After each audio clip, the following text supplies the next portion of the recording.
Her husband told her, "I'm sleeping with your best friend. If you can't handle it, leave." Dangerous Alpha claimed her as his mate. Prologue. I'm sleeping with your best friend. If you can't handle it, leave. 9 words. That's all it took to detonate Dua Gomez's entire world. Not a conversation. Not an explanation. Just a cold, calculated sentence delivered on a Tuesday night like he was discussing what to have for dinner. And here's the thing that makes this story different from every other breakup you've heard about. The woman Chris threw away like yesterday's trash? She was about to discover she wasn't just some ordinary human he could discard. She had wolf blood running through her veins, dormant, waiting, ready to explode into something he could never imagine. She was destined to become the mate of Travis Blackthorne, the most dangerous alpha in 3 territories. A man, no, a predator, who didn't just love. He claimed. He protected. He destroyed anyone who dared hurt what belonged to him.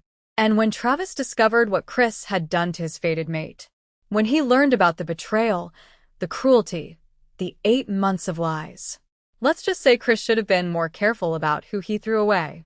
Because some women don't just survive betrayal. They transform because of it. They evolve into something powerful, something fierce, something that makes their exes realize they didn't just lose a wife. They lost their one chance at touching greatness. This is that story. Before we go any further into how Dua's life imploded and then rebuilt into something extraordinary, I need you to do something for me. Drop a comment right now and tell me where you're watching from. Are you in New York? Los Angeles? Somewhere across the ocean? I want to know who's here with us on this journey. And if you love werewolf stories, the kind that don't hold back, the kind that make your heart race and your pulse pound, hit that like button, smash that subscribe button, and turn on those notifications. Because what happens when Travis Blackthorne discovers someone shattered his mate's heart? You don't want to miss a single second of that reckoning. Now, let's rewind. Let's go back to the moment everything fell apart so we can understand how Dua became the woman who would bring an alpha wolf to his knees. Chapter 1. The day had been brutal. Dua's shift at the medical supply warehouse stretched from 7 in the morning until nearly 9 at night. Covering for a coworker who'd called in sick, lifting boxes that made her shoulders ache, standing on concrete floors in sneakers that should have been replaced months ago but couldn't be because money was always tight. 5 years of marriage to Chris meant 5 years of her paychecks disappearing into his latest business venture. The online marketing course that promised 6 figures. The cryptocurrency investment that was definitely going to pay off. The networking group that required expensive monthly dues but would open doors. None of it ever materialized into anything except excuses and requests for more time, more money, more patience. Dua gave it all. Every time. Because that's what you do when you love someone, right? You sacrifice. You support. You believe in their dreams even when your own dreams are withering from neglect. She drove home that Tuesday night with her windows down despite the cold, trying to stay awake, her body running on fumes and the watered-down energy drink she'd nursed for the last 3 hours. The apartment building looked the same as always, aging brick, flickering hallway lights, the faint smell of someone's cooking seeping through thin walls. Home. Except it hadn't felt like home in a while. More like a holding pattern. A place she existed in while waiting for life to get better, for Chris to finally succeed, for the sacrifices to mean something. She climbed the stairs to the 3rd floor, her keys already in her hand, mentally preparing for the usual scene. Chris on their second-hand couch, beer sweating on the coffee table, some show playing that he'd half-watch while scrolling his phone. Maybe he'd ask about her day. Maybe he wouldn't. The routine had become so predictable it felt like living on autopilot. Dua unlocked the door and immediately knew something was wrong. Chris was standing in the living room. Not lounging. Not relaxed. Standing. Waiting. His arms crossed over his chest, his posture rigid, like he'd been rehearsing something in his head and was ready to perform. "We need to talk," he said, for words that have never preceded anything good in the history of relationships. For words that make your stomach drop and your pulse spike because, you just know. Whatever comes next is going to hurt. Dua set her bag down slowly. "Okay, About what? Chris took a breath. Not the kind you take before saying something difficult but necessary. The kind you take before dropping a bomb you've been planning to drop for a while. I'm sleeping with Lila. The words hit like a physical blow. Lila. Not some stranger. Not some woman from work or the gym or a random dating app. Lila. Her best friend since sophomore year of college. The woman who'd stood next to Dua at her wedding wearing a pale blue dress and crying happy tears. The woman who'd brought soup when Dua had food poisoning last spring and stayed to watch bad reality TV while Dua recovered. The woman who'd been coming over every Thursday night for 3 years for wine and conversation, and the kind of friendship Dua thought was unshakable. Her mind couldn't process it. The words were English. She understood each one individually. But strung together like that, they made no sense. Like someone telling you the sky was plaid or water was dry. What? The word came out flat. Emotionless. Her brain refusing to accept the information. Chris didn't look uncomfortable. Didn't look guilty. He looked resolved. Like he'd made a decision and was simply informing her of the outcome. It's been going on for 8 months, he continued, his tone almost clinical. We're in love. I've already filed for divorce. The papers should arrive next week. You have 30 days to find another place. 8 months. The number detonated in Dua's chest. 8 months of Thursday wine nights. 8 months of Lila sitting on this couch, in this apartment, drinking wine Dua poured for her, laughing at inside jokes, asking about Dua's life, pretending to care. 8 months of elaborate, calculated deception. 8 months of Lila looking Dua in the eye and lying with a smile. You're joking. Dua heard her own voice like it belonged to someone else. Distant. Hollow. This is some kind of sick joke. It's not a joke, Dua. These things happen. We didn't plan it. It just happened. Chris shifted his weight, and for the first time, a flicker of something that might have been discomfort crossed his face. Look, I know this is hard. Hard. The word came out as a laugh. Sharp. Broken. You're sleeping with my best friend, and you think the word is hard? We're trying to handle this maturely, like adults. These situations are complicated. Where is she? Chris's jaw tightened. That's not. Where is she? Dua didn't recognize her own voice. It was too loud, too raw, stripped of every filter she'd spent years carefully constructing. The bedroom door opened. And there she was. Lila stepped into the hallway, wearing one of Chris's old concert t-shirts. The one from that festival they'd all gone to together 2 summers ago. The one Dua had been with them for, laughing and dancing and believing her life was exactly what it appeared to be. Lila's hair was messy in that deliberately tousled way. Her feet were bare. Her expression was a complicated mixture of guilt and defiance, like she wanted to apologize but also wanted Dua to understand, to somehow make this okay. Dua? Her voice was soft, careful, like approaching a wounded animal. I'm so sorry. I never wanted you to find out like this. Something inside Dua's chest cracked. Not her heart. That would come later. This was something deeper. The foundation of her understanding of reality. The belief that people you loved wouldn't destroy you. That friendship meant something. That loyalty existed. You're sorry, Dua repeated, her voice dropping to something quiet and deadly. You've been sleeping with my husband. In my home. In my bed. For 8 months. Coming over every Thursday, drinking my wine, pretending to be my friend while you were screwing him behind my back. And you're sorry. It wasn't supposed to happen like this. How was it supposed to happen, Lila? Dua took a step forward, and both Chris and Lila instinctively stepped back. What's the right way to betray someone who trusted you with everything? Is there a protocol I'm not aware of?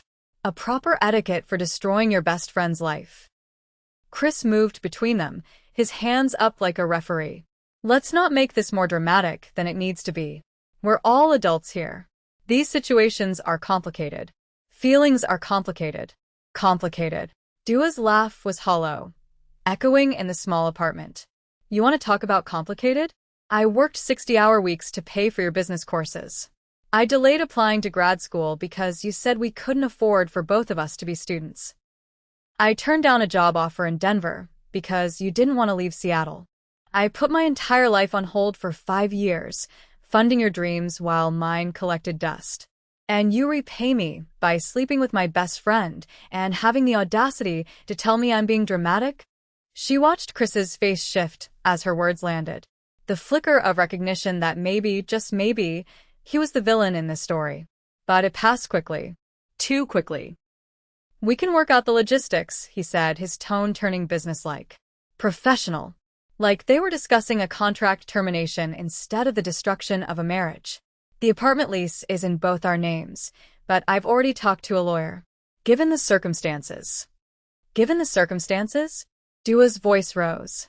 The circumstances where MY name is on the lease because MY credit score was good enough to get us approved? The circumstances where I've paid 70% of the rent for 5 years? Those circumstances. Chris's jaw clenched. She'd hit a nerve. Good. Get out, Dua said, her voice dropping to ice. Both of you. Get out of my apartment right now, or I'm calling the police and reporting a break-in. Dua, don't be ridiculous, Chris started. Get out. The force of her voice surprised even her. Years of swallowing anger, of being reasonable, of being the bigger person. It all crystallized into those 2 words. Chris grabbed Lila's arm. Let's go. She needs time to calm down. They left. Finally. The door closing behind them with a soft click that seemed obscenely gentle given the violence of the moment. And Dua stood alone in the apartment she'd called home for 5 years, surrounded by evidence of a life that had been a lie. The couch where the 3 of them had watched movies together. The kitchen where she'd cooked meals for Chris while Lila sat at the counter chatting about her day. The bedroom where... She couldn't finish the thought. Her legs gave out. She slid down the wall until she was sitting on the floor, her back against the door, her breath coming in sharp, painful gasps. This wasn't happening. This couldn't be happening. But it was. The next 48 hours blurred together like a nightmare Dua couldn't wake up from. Chris's lawyer sent preliminary divorce papers within 24 hours. 24 hours. Like he'd had them drafted and ready, just waiting for the right moment to deploy them. The documents demanded Dua forfeit any claim to his future business earnings potential, the business she'd funded, the courses she'd paid for, the dreams she'd sacrificed for. The audacity was breathtaking. Lila texted. Multiple times. Long, rambling messages about how sorry she was, how it just happened, how love was complicated and messy, and sometimes people fall for the wrong person at the wrong time. How Dua would understand someday. How she hoped they could still be friends eventually, because their friendship meant so much to her. Dua blocked her number after the 3rd message. Then she blocked Chris's number. Then she blocked every mutual friend who tried to play mediator, who suggested they all sit down and talk like adults, who implied that maybe Dua was overreacting, that maybe she should try to understand Chris's perspective, that maybe she was being too harsh. The gaslighting was almost as devastating as the betrayal itself. Dua stopped sleeping. Every time she closed her eyes, she saw them together. Every surface in the apartment triggered memories now contaminated by knowledge she couldn't unknow. The couch where they'd sat.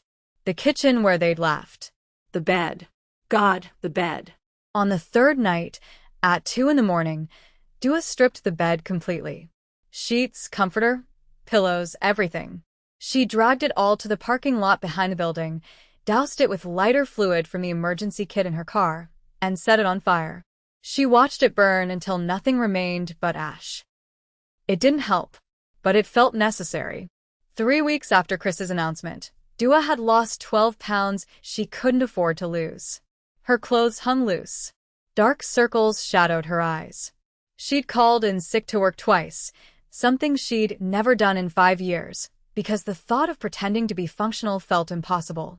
Her lawyer, a tired woman named Patricia who worked out of a strip mall office, delivered the news with practiced sympathy. Washington is a no-fault divorce state. Without evidence of financial abuse or hidden assets, you'll get half the marital debt and whatever personal property you brought into the marriage. The business he's building? Technically, it hasn't generated income yet, so there's nothing to claim. 5 years of sacrifice. And legally, Duo was entitled to half of nothing. She took the settlement, signed the papers, accepted the $3,000 that was half of their pathetic savings account, and made a decision. She was leaving. Not just the apartment, not just the neighborhood, the entire city, the entire life. She'd pack what fit in her decade-old Honda, drive until Seattle was a memory, and start over somewhere nobody knew her name or her story, or the woman she used to be. Somewhere she could breathe without tasting betrayal in every breath. She had no plan, no destination, no safety net, just a desperate, clawing need to escape the ghost of who she'd been. The woman who'd believed in loyalty and friendship and the person she'd chosen to spend her life with. That woman was dead. Whatever came next would have to be built from the ashes. But here's what Dua didn't know as she packed her life into cardboard boxes and prepared to disappear into uncertainty. Rock bottom isn't always the end of the story. Sometimes it's the launch pad. Sometimes when you're falling through the cracks in your old life, you land somewhere you never expected. Somewhere that changes everything. Somewhere that makes you realize the person you were before wasn't broken. She was just buried under someone else's expectations. For Dua Gomez, that somewhere came in the form of an email. An email that would arrive at 2:47 in the morning on a night she couldn't sleep. An email that promised an escape she desperately needed. An email that would set her on a collision course with a world she didn't know existed. And with a man, no, a creature, who would teach her that being thrown away wasn't a curse. It was liberation. His name was Travis Blackthorne. And the moment he laid eyes on Dua Gomez, his wolf recognized something Chris had been too blind to see. She wasn't ordinary. She was extraordinary. She wasn't broken. She was awakening. And she didn't need to be saved. She needed to be claimed. Chapter 2. The email arrived at 2:47 in the morning. Dua was awake because sleep had become impossible. 3 weeks since Chris's confession, and her body had forgotten how to rest. Every time she closed her eyes, her brain replayed the same scenes on loop. Lila walking out of the bedroom in Chris's shirt. The hollow apology. The casual cruelty of these things happen. So she sat on the floor of her nearly empty apartment, boxes packed, lease terminating in 4 days, scrolling mindlessly through her phone, trying to distract herself from the yawning uncertainty of what came next. That's when her inbox chimed. Subject line: Congratulations, Silver Peak Estate contest winner. Dua's first instinct was to delete it. Spam. Obviously spam. Nobody wins luxury estates from random internet contests they don't remember entering. But insomnia does strange things to judgment. And curiosity, paired with desperation, makes you click on things you'd normally ignore. The email opened. Dear Ms. Gomez, congratulations. You have been selected as the grand prize winner of the Silver Peak Estate Lottery, a luxury property contest sponsored by Obsidian Realty Holdings. Your entry has been chosen from over 50,000 applicants to receive a fully furnished, 4,500 square foot mountain estate valued at $2.3 million, located in the exclusive Silver Peak territory of the Northern Cascades.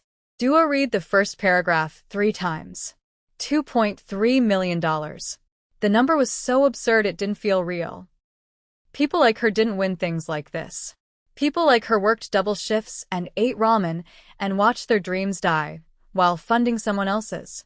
She kept reading, waiting for the catch. There was always a catch. The estate includes 4 bedrooms, 5 bathrooms, chef's kitchen with professional-grade appliances, private hot spring access, wraparound decks with panoramic mountain views, and complete furnishings. The property is yours to claim, with full deed transfer, provided you meet the following residency requirements. Here it was. The catch. As this contest was designed exclusively for bonded pairs establishing permanent residence, winners must prove cohabitation with a committed partner for 1 full lunar cycle, 90 days, with quarterly inspections by Obsidian Realty representatives.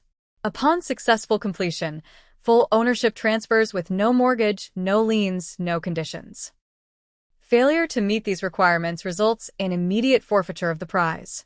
You have 14 days to respond and schedule your initial occupancy. Dua stomach sang. A partner. Of course. A committed, cohabitating partner willing to live with her for 90 days while strangers verified their relationship was real. She'd just escaped a 5-year marriage that had imploded in betrayal. Her best friend had been sleeping with her husband for 8 months. Her trust in humanity was at an all-time low, and the idea of getting close to anyone, let alone living with someone, made her physically ill. But $2.3 million. That wasn't just money. That was freedom, security, a chance to start over without scraping by, without roommates, without the constant low-grade panic of living paycheck to paycheck. Dua opened a new browser tab and searched Silver Peak Estate Lottery. Articles populated immediately. Legitimate articles from business journals and real estate blogs.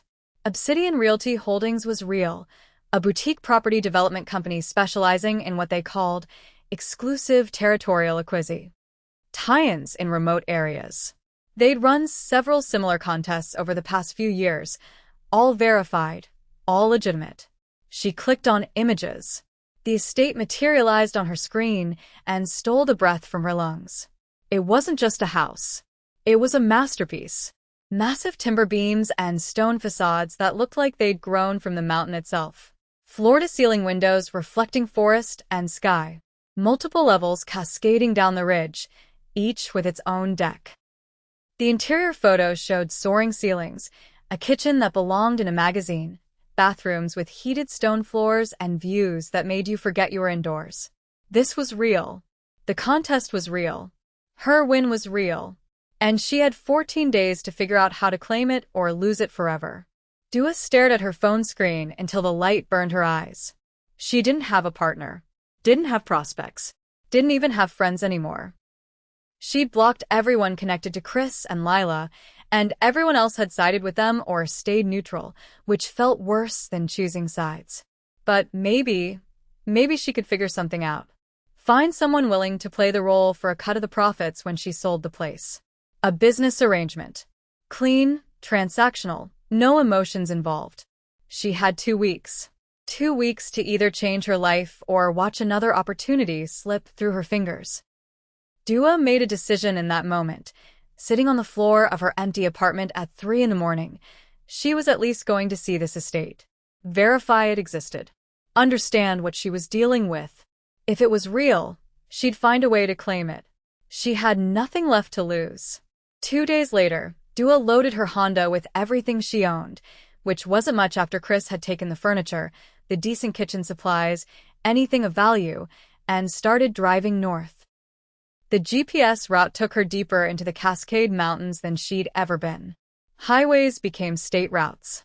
State routes became county roads. County roads became winding mountain passages with names instead of numbers. The landscape transformed as she climbed elevation. Dense forest replaced suburban sprawl. The air through her cracked windows smelled different, pine and earth and something wild she couldn't name. She passed through small towns that barely qualified as towns. A gas station. A general store. Maybe a diner. Places where life moved at a different pace, where everyone probably knew everyone, where outsiders were noticed immediately. Finally, after 4 hours of driving, a sign appeared. Welcome to Silver Peak, population 847. The town was small even by small-town standards. One main street with buildings that looked like they'd been standing since the early 1900s. A general store that doubled as the post office. A diner with gingham curtains in the windows. A hardware store. A single stoplight that seemed unnecessary given the complete lack of traffic. And a coffee shop called Moonrise Cafe with a hand-painted sign and mismatched chairs visible through the front windows. Dua drove slowly through town, hyper-aware of eyes tracking her car. An old man sitting outside the general store watched her pass. A woman loading groceries into a pickup truck paused to stare. A group of teenagers hanging out near the diner stopped their conversation to follow her progress down the street. Small-town wariness of outsiders, Dua told herself. Normal. Expected. But something about the attention felt different. More alert. more aware. She found the address for Obsidian Realty Holdings, a small office tucked between the hardware store and what looked like a lawyer's office. A sign in the window read, "Closed, by appointment only." Of course. Dua parked and pulled out her phone to call the number from the email. It rang 4 times before going to voicemail. "You've reached Obsidian Realty Holdings. Please leave a message and we'll return your call within 1 business day." She left a message explaining who she was, that she was the contest winner, that she'd driven up from Seattle to see the property and discuss the terms. Then she sat in her car and tried to figure out her next move. The estate was supposedly 15 minutes outside town. She had the address. She could drive up there, at least see it from the outside, verify it wasn't some elaborate hoax. But first, she needed coffee. And maybe some food. She'd been surviving on gas station snacks and adrenaline for 2 days. The Moonrise Cafe seemed like her only option. The moment Dua walked into the cafe, she felt the shift. Conversations didn't just pause, they stopped. Completely. Like someone had hit a mute button on the entire room. 7 people were scattered across various tables. All of them turned to look at her. Not the casual glance you give when someone enters a public space. This was assessment. Evaluation. The kind of look that cataloged everything about her in seconds. Dua forced herself to walk to the counter, where a woman in her 50s with gray-streaked hair and kind eyes watched her approach. "Help you?" the woman asked. Her tone was neutral, but not unfriendly. "Coffee, please." Black. "And whatever pastry you'd recommend." "Blueberry scones fresh. Made it this morning." "Perfect." The woman, her name tag read Vera, poured coffee into a ceramic mug and plated a scone that looked homemade and actually appetizing. "You're the lottery winner," Vera said. Not a question. Dua's surprise must have shown because Vera smiled slightly. Small town. Word travels fast. Obsidian sent an email to local businesses yesterday letting us know to expect you. Oh. Yes. I'm Dua. Welcome to Silver Peak, Dua. Fair warning. Things are different here. Rules are different. You'll want to be careful. The words should have sounded threatening. Instead, they sounded almost concerned. Like a grandmother warning a child about strangers. Careful how? Dua asked. You'll figure it out. Vera glanced over Dua's shoulder toward the tables. Might want to grab that corner spot. Good view of the mountains. Peaceful. Dua followed her gaze to a small table tucked near the window. It was the only empty table with a decent view. She paid for her coffee and scone, added a generous tip because Vera seemed genuinely kind, and made her way to the corner table. The conversations in the cafe resumed, quieter now but present. Dua sat with her back to the wall, facing the door.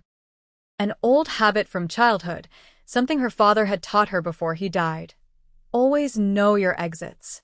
She was halfway through her scone, mentally calculating how long she'd need to wait before trying the Obsidian Realty number again, when the cafe went silent again. Completely silent. The kind of silence that makes the hair on the back of your neck stand up. The door opened, and he walked in. Dua felt his presence before she saw him. A pressure in the air. A shift in temperature. Every person in the cafe reacted, subtle shifts in posture, downward glances, unconscious submission. He was tall. That was her first thought.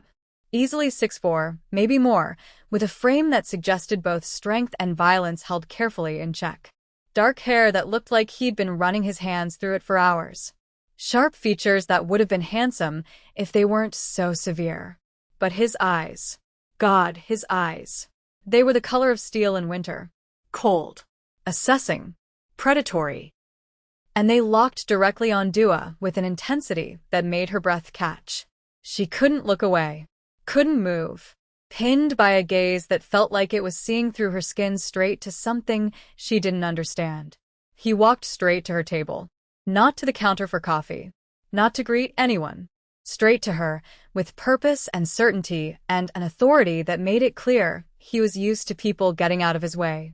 He stopped at her table. You're sitting in my seat, he said. His voice matched everything else about him. Low, controlled, dangerous. The kind of voice that didn't need volume to command attention. Dua blinked, breaking the strange spell his eyes had cast. She looked around the cafe.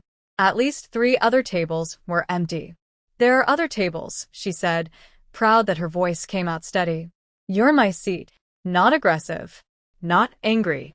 Just stating a fact. Like explaining that water was wet or the sky was blue. Something about his absolute certainty irritated her. Maybe it was 3 weeks of being manipulated and gaslit by Chris. Maybe it was exhaustion. Maybe it was the simple fact that she was tired of men telling her what to do. "I was here first," Dua said, holding his gaze even though every instinct screamed to look away. "If you want this table, you can wait until I'm done." The silence that followed felt like holding her breath underwater. Then something impossible happened. The corner of his mouth twitched. Not quite a smile, but close. Like he'd just encountered something unexpected and found it amusing in a way he hadn't anticipated. "What's your name?" he asked. "None of your business." "You're the lottery winner." Dua's heart skipped. "How do you know that?" "This is my town." He pulled out the chair across from her and sat without invitation, moving with a grace that seemed inhuman. "I know everything that happens here." Dua Gomez. 29. Divorced 3 weeks ago. Drove up from Seattle yesterday. Staying at the Mountain View Motel off Route 7. "You won the Silver Peak estate, but there's a problem." Dua Espouse Hamret. "Are you stalking me? Should I be calling the police?" "The sheriff is my cousin. Won't do you much good." He leaned back in the chair, studying her like she was a puzzle he was deciding whether to solve. I'm Travis Blackthorn. "I own most of the territory you're sitting on, including the land your prize estate is built on." The listing said it was part of a property development. The listing said what Obsidian Realty was instructed to say. "This is PAC land. My PAC's land. And that estate contest? It was created for a very specific purpose that has nothing to do with human real estate development." PAC. The word hung in the air like something foreign. "What, like a commune?" Dua asked, trying for skepticism, even though her hands were shaking. Travis's expression didn't change, but something flickered in those impossible gray eyes. "Something like that. Well, I won fair and square. The contest was open to everyone. The contract is legally binding. The contract requires a bonded pair. You're single." He tilted his head slightly, and the gesture reminded Dua of an animal assessing prey. "Which creates an interesting situation for both of us." "Interesting how?" "You need a partner to claim your prize." "I need." He paused, choosing words with visible care. "Someone who can navigate the human world. Legal situations. Social obligations.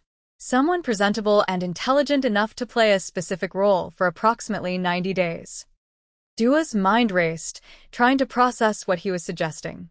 "You're offering to be my fake partner?" "I'm offering a mutually beneficial business arrangement. You get your estate. I get assistance with complications that require a human companion. We cohabitate for the required period, satisfy the contract terms, and then part ways. Simple." "That's insane. I don't know you. You could be dangerous." "I am dangerous," Travis interrupted, and the flat certainty in his voice made Dua's breath catch. "But I'm not what you should be afraid of. If you agree to this arrangement, you need to understand something. Once you're in my territory, under my protection, there are rules. Laws that don't exist in your world." "My world? What does that mean?" "It means," Travis said, leaning forward slightly, "that I'm offering you answers to questions you don't even know you should be asking. But those answers come after you decide. Are you interested in this arrangement, or are you going to forfeit your prize and go back to Seattle?" Dua's hands were definitely shaking now. Every rational part of her brain screamed that this was insane. This man was clearly unhinged or running some kind of cult or worse. But another part, the part that was desperate and broken and tired of losing, whispered, "What do you have to go back to?" Nothing. She had nothing. $3,000 and a car full of boxes, and a life that had been demolished. "I need time to think," Dua managed. "You have until sunset 3 days from now." Travis stood, moving with that same inhuman grace. "If you're interested, come to this address." He placed a business card on the table. If not, forfeit the prize, leave Silver Peak, and don't come back. For your own safety. He walked out. The cafe remained silent for another 10 seconds after the door closed behind him. Then, slowly, conversation resumed. Quieter. More careful. Dua looked down at the card he'd left. No name. No phone number. Just an address written in precise handwriting, 4247, Ridgeline Road. And beneath it, a symbol. A crescent moon bisected by what looked like a claw mark. Her hands were still shaking as she picked up the card. Dua spent the next 3 days in a fog of indecision. She drove up to see the estate. It was real, even more breathtaking than the photos, perched on the ridge like something from a fantasy. She called her mother and had a conversation where she explained nothing and assured her she was fine. She sat in her motel room and made lists of pros and cons that didn't help at all. Pro 2. $3 million estate. Con, living with a dangerous stranger who talked about packland and rules like he was running some kind of cult. Pro, complete fresh start in a place where nobody knew about Chris or Lila or her failures. Con, Travis Blackthorne had looked at her like he could see through her skin, and something about his gaze had made her feel simultaneously terrified and something else she didn't want to examine. On the third day, at 4:30 in the afternoon, 90 minutes before sunset, Dua loaded her car and drove to 4247 Ridgeline Road. The house wasn't what she expected. She'd imagined something ostentatious or compound-like. Instead, she found a large but understated home built into the mountainside. Timber and stone. Big windows. Surrounded by forest. Beautiful in a rugged, wild way. She sat in her car for 20 minutes, engine off, trying to decide. Stay or go. Risk or retreat. At 5:58 p.m., 2 minutes before sunset, Dua got out of her car. She walked to the front door, her entire life packed in the Honda behind her, her hands shaking so badly she had to clench them into fists. She raised her hand to knock. The door opened before she could. Travis Blackthorne stood backlit by firelight from inside the house, his expression unreadable. For a long moment, neither of them spoke. Then Dua took a breath and said the words that would change everything. I'll do it. The arrangement. I'll pretend to be your partner for 90 days. But we have rules. Boundaries. This is business. Nothing else. Travis stepped aside, gesturing for her to enter. Of course, he said, his voice neutral. Business. But as Dua crossed the threshold into Travis Blackthorne's home, into a world she didn't understand yet, something happened that she didn't see. Travis's eyes flashed gold. Just for a second. Just long enough for his wolf to surface and recognize what it had known from the moment he'd seen her in that cafe. Mine. And in his mind, his wolf, the predator he kept carefully leashed, growled one undeniable truth. This woman wasn't here temporarily. This woman wasn't pretending to be his. This woman was his fated mate. And now that she'd crossed into his territory, into his home, into his life, there was no walking away. Not for him. And very, very soon not for her either. Chapter 3. Crossing the threshold into Travis Blackthorne's home felt like stepping through a portal into a different world. Dua had expected something rustic. Something that matched the wilderness surrounding them. Maybe a hunting lodge aesthetic with mounted deer heads and plaid furniture. The kind of place where men who called themselves alpha would live. She got something entirely different. The exterior had been deceiving. Yes, timber and stone. Yes, tucked into the mountainside like it had grown there naturally. But inside, the space opened into something that belonged in an architectural magazine. Vaulted ceilings soared overhead, exposing massive wooden beams that had to be original old-growth timber. The design walked a perfect line between rustic and modern. Leather furniture that looked expensive enough to require a payment plan, a stone fireplace so large you could stand inside it, floor-to-ceiling windows that turned the forest into living artwork. Everything was quality. Nothing was excessive. Like someone had chosen each piece with careful intention and then stopped before it became too much. The space smelled like Travis. That same scent that had hit her in the coffee shop. Pine and leather and smoke, clean but fundamentally wild. Being surrounded by it did something to Dua's nervous system. Made her hyper-aware of her own breathing. Made her skin feel too sensitive. Sit, Travis said, gesturing toward the leather couch. Dua stayed standing. She'd spent 5 years making herself smaller, more accommodating, always deferring to what Chris wanted. That version of herself had died 3 weeks ago in an apartment that smelled like betrayal. This version stayed on her feet. Before we go any further, she said, proud that her voice came out steady, I need answers. What did you mean by the truth about what you are? What exactly am I dealing with here? Travis moved to a bar cart near the windows, because of course he had a bar cart, and poured amber liquid from a crystal decanter into 2 glasses. Whiskey, probably. The expensive kind that came in bottles, without labels. He handed her one. She didn't drink it, just held it because it gave her hands something to do besides shake. You're going to think I'm insane, Travis said, his tone almost conversational. Like they were discussing the weather instead of whatever revelation was about to detonate her understanding of reality. I already think you're insane, Dua countered. I'm here anyway. So whatever you're about to tell me can't be worse than what I've already imagined. That almost smile flickered across his face again.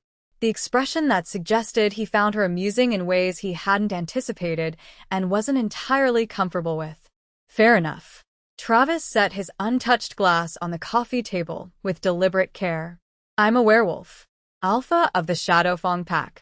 This entire territory, everything within a 20-mile radius of where you're standing, belongs to my pack. The Silver Peak Estate Lottery was created by our legal team as a way to legitimize property holdings and avoid human scrutiny. It was designed exclusively for pack members. It was never supposed to be won by an actual human. The words hung in the air between them. Dua waited for the punchline, the moment when he'd crack a smile and admit this was some elaborate test or prank or cult initiation ritual. The punchline didn't come. His expression remained completely serious. Completely calm. Like he'd just told her he was an accountant or a teacher instead of claiming to be a creature from mythology. Dua Laugen. She couldn't help it. The sound came out sharp and slightly hysterical. You're serious? You're actually standing here telling me you're a werewolf? I am. Werewolves don't exist. They're fiction.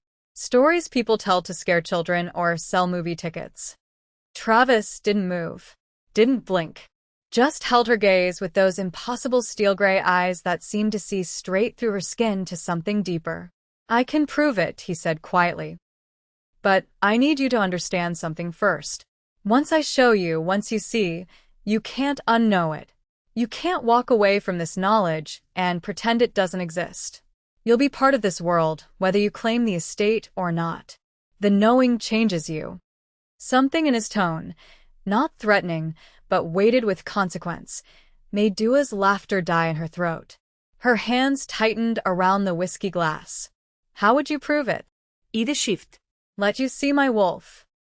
The rational part of Dua's brain, the part that had survived 29 years of normal human existence, screamed that this was absurd. That she should put down the glass, walk out the door, get in her car, and drive until Silver Peak was nothing but a weird memory she'd laugh about someday.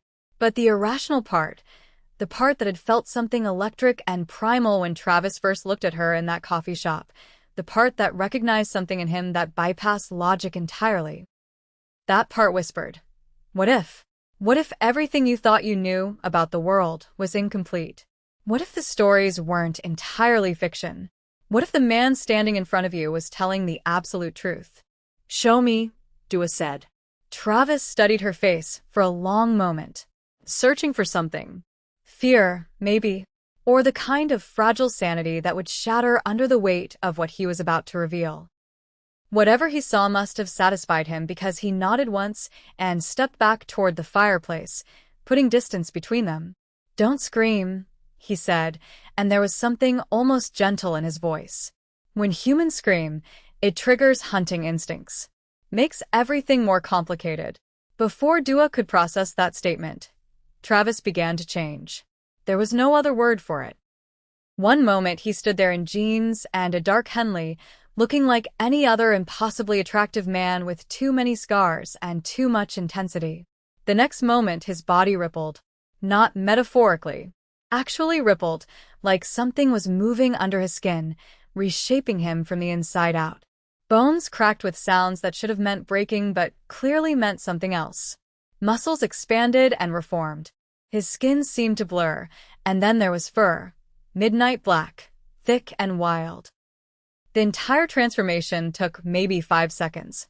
Where Travis Blackthorne had been standing, a wolf now stood.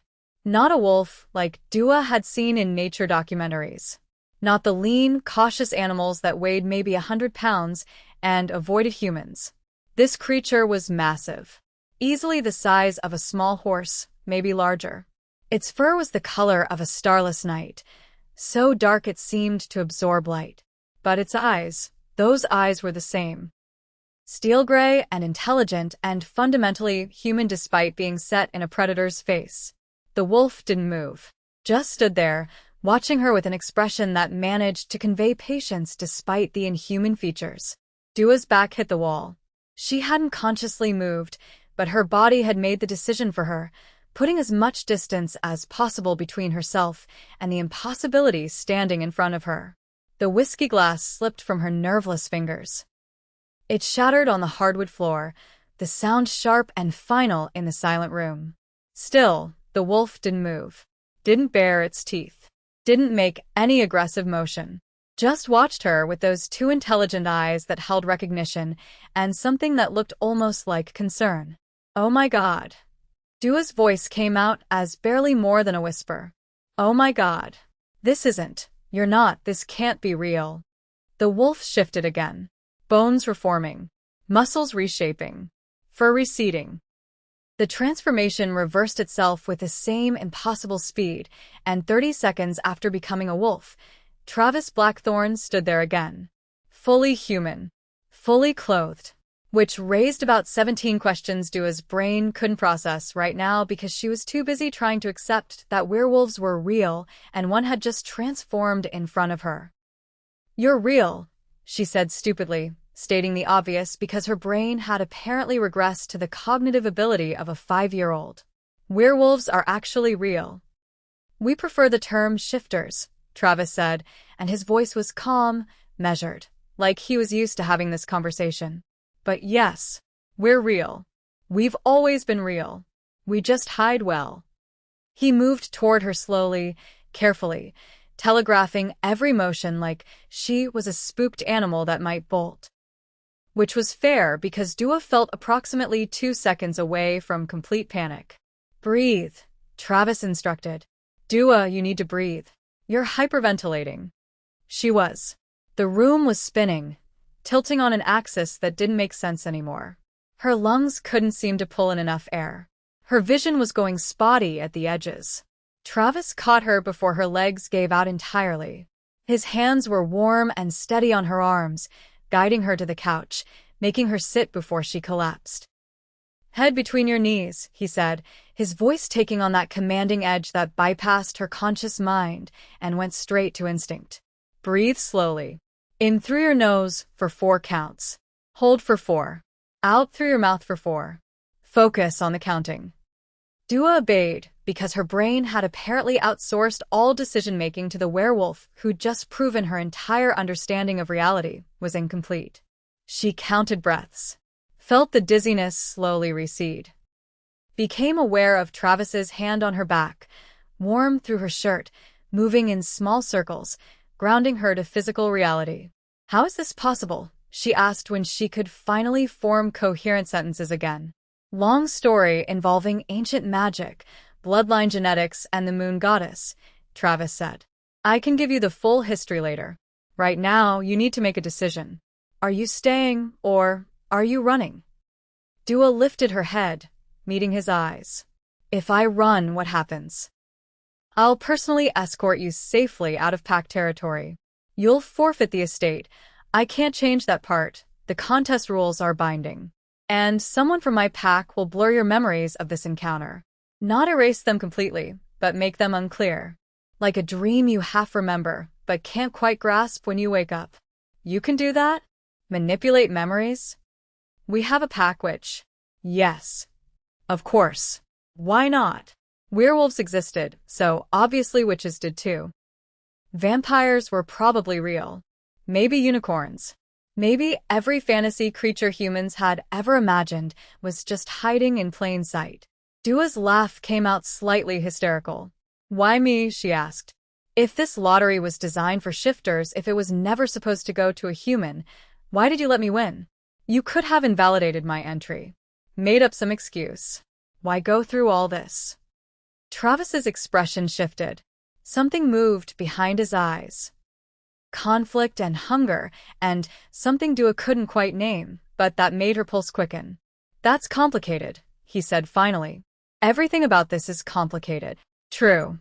He sat back, putting distance between them, and Dua noticed the deliberate way he moved. Like he was giving her space. Making sure she didn't feel trapped. The simple answer is that you won legitimately. Our legal team failed to properly restrict the contest to pack members only. Human lottery laws required certain provisions for fairness. You entered during the public submission period, your name was drawn, and now we're in a situation where invalidating your win would create legal complications we'd rather avoid. And the complicated answer? Travis's jaw tightened. He looked away from her for the first time since she'd entered his home, staring out at the forest beyond the windows. Not tonight, he said. Tonight, you need to decide if you can handle knowing what you now know. If you can live in this world, keep our secrets, coexist with shifters for 90 days. If the answer is yes, we draft a contract. If it's no, I take you to the territory border, and you go back to your normal life. No shame either way. This is a lot to process. Dua's mind raced. Processing. Trying to reconcile everything she'd believed about reality with what she'd just witnessed. Werewolves were real. Magic was real. The man sitting across from her could transform into a creature the size of a small horse. She thought about her old life. The apartment where Chris had destroyed her. The financial devastation. The humiliation of starting over at 29 with nothing but debt and betrayal. The grinding desperation of trying to rebuild from ashes. She thought about that life and realized something. It was safe. Normal. Predictable. And it had nearly broken her. Maybe safe wasn't what she needed. Maybe normal wasn't serving her anymore. Maybe extraordinary, even if it came wrapped in danger and impossibility, was exactly what she'd been searching for without knowing it. I'll stay, Dua said.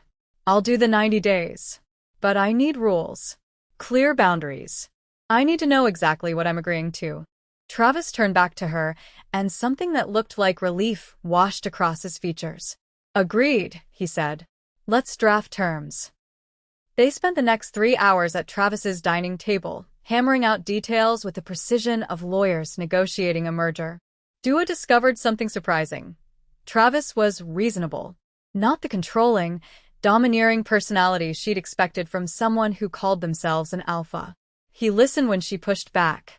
He compromised when she presented logical arguments. He was exacting about details but fair about implementation. They drafted terms by hand. Travis's surprisingly elegant script filling pages torn from a leather journal. Separate bedrooms. Dua would have her own private suite in the estate. Her own space where she could lock the door and have complete autonomy. No forced proximity beyond what was necessary for maintaining the illusion. No physical intimacy. This was a business arrangement. Professional. Boundaries would be respected. Lines wouldn't be crossed unless both parties explicitly agreed. Public appearance as a couple. When Obsidian Realty inspectors visited or when they appeared in town together, they'd act as a bonded pair. Affectionate but appropriate. Believable but boundaried. Committed but controlled. Pack secrecy. Dua would tell no one about shifters, pack business, or anything she learned during her 90 days in Silver Peak. The consequences for violation weren't explicitly stated, but Travis's careful phrasing suggested they'd be severe. Dua's independence. She could come and go as she pleased within reason. Maintain outside friendships. Work remotely on her medical transcription projects. This wasn't captivity, disguised as contract. Travis's requirements. Occasionally, Dua would accompany him to human world events where a partner was expected, business dinners, charity functions, town council meetings. She'd play the role of supportive girlfriend or fiancé, depending on the context. Financial arrangement. Travis would cover all living expenses during the 90-day period. Upon successful completion, Dua would receive a $10,000 consulting fee plus full deed transfer to the Silver Peak estate. Exit clause. Either party could terminate the arrangement with 48 hours' notice. Dua would forfeit the estate. Travis would ensure safe passage out of territory with memory alteration if she preferred. That's everything? Dua asked, scanning the pages spread across the table. This actually seems straightforward. Did you expect me to demand your firstborn child? Travis's mouth quirked. Honestly, I didn't know what to expect from a werewolf. We're not monsters, Dua. We're just different. We have rules and hierarchies that don't exist in human society, but we're not inherently evil. What kind of rules? Travis leaned back in his chair, considering how much to explain. Pack hierarchy is everything. Structure prevents chaos. I'm Alpha. My word is law within pack boundaries. Below me are my Beta and Gamma, second and third in command. Then ranked wolves organized by strength and skill. Finally, Omegas who handle support roles. Everyone has a place. Everyone knows their function. Sounds rigid. It prevents bloodshed. Wolves are aggressive by nature. Without clear hierarchy, we tear each other apart fighting for dominance. And where would I fit in this hierarchy? Travis's expression shifted, became more guarded. You wouldn't. You're human. You'd be under my direct protection but separate from pack structure. Which means other wolves can't give you orders. I can't challenge you. It can't disrespect you without answering to me. Under your protection, Dua repeated slowly. What does that actually mean? It means if anyone threatens you, harms you, or even looks at you wrong, they answer to me personally. The possessiveness in his tone was unmistakable. And trust me when I say nobody wants that conversation. A shiver ran through Dua. Not fear. Something else entirely. Something that felt dangerously close to being wanted in a way she'd never experienced. Chris had never protected her. Had never even considered that she might need protecting. Had never looked at her like she was something precious worth defending. This arrangement, she said, pushing those thoughts away. How do we make it believable? You said shifters have enhanced senses. Won't they be able to tell we're faking? Travis's gaze intensified in a way that made Dua's breath catch. We'll have to sell it. Shifters can smell everything. Fear, deception, arousal, discomfort. When we're in public, when inspectors come, when pack members are around, we'll need to be convincing. Convincing how? Close. Comfortable. Like we genuinely want to be in each other's presence. Dua's pulse kicked up. We barely know each other. Then we'll have to learn fast. Travis stood, extending his hand across the table. Do we have a deal, Dua Gomez? Dua looked at his hand. Scarred knuckles that had just been wolf paws. Long fingers that could become claws. A hand that belonged to a creature from mythology, offering her an escape from the ruins of her normal life. She thought about Chris one last time. About Lila. About everything she'd lost. Then she thought about everything she might gain. She shook Travis's hand. His grip was warm, firm, steady. His thumb brushed across her knuckles once, brief, almost reverent, a gesture that felt weighted with significance she didn't fully understand yet. Deal, she said. Welcome to Silver Peak, Travis said. His smile was small but genuine. Try not to get eaten. He was probably joking. Probably. What Dua didn't know, what Travis carefully hadn't revealed during their contract negotiation, was that werewolf bonds didn't care about human contracts. His wolf had recognized her the instant she'd walked into that coffee shop. The scent, the pull, the soul-deep certainty that this woman was his in ways that transcended choice or logic. And now she'd agreed to live with him, sleep under his roof, pretend to be his for 90 days. For Travis Blackthorne, The next 3 months weren't going to be about pretending.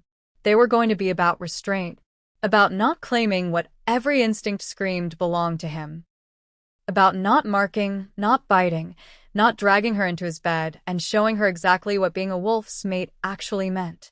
Travis had always been good at control, had built his reputation on it.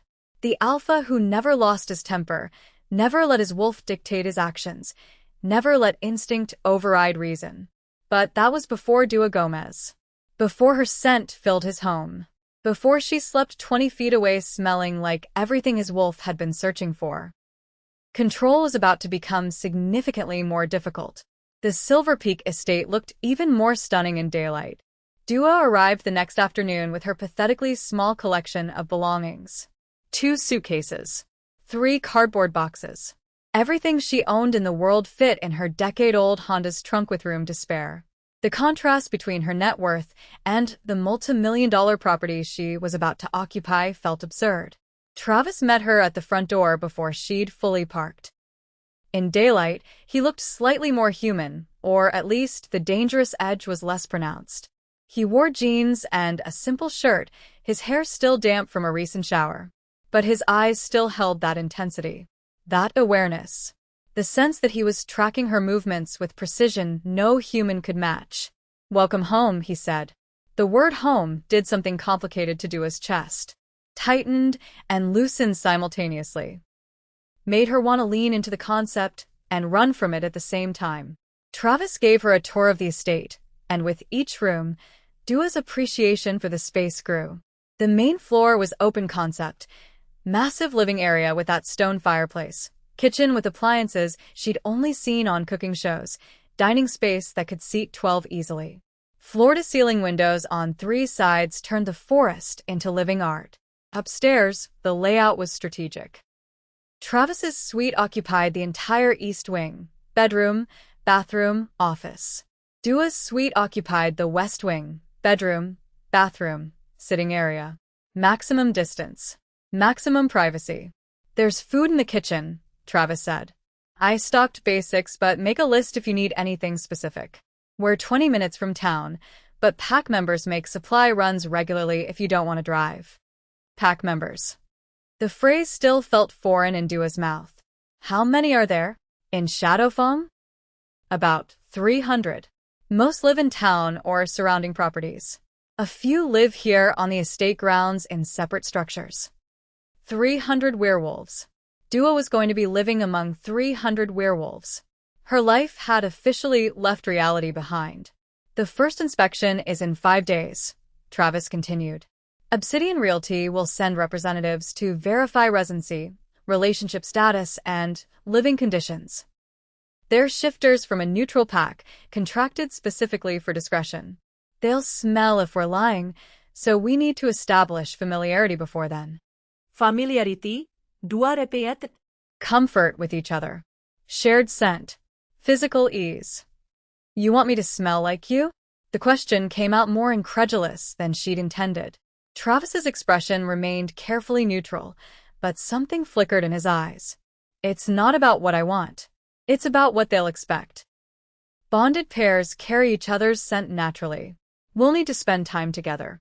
Close proximity. Shared spaces."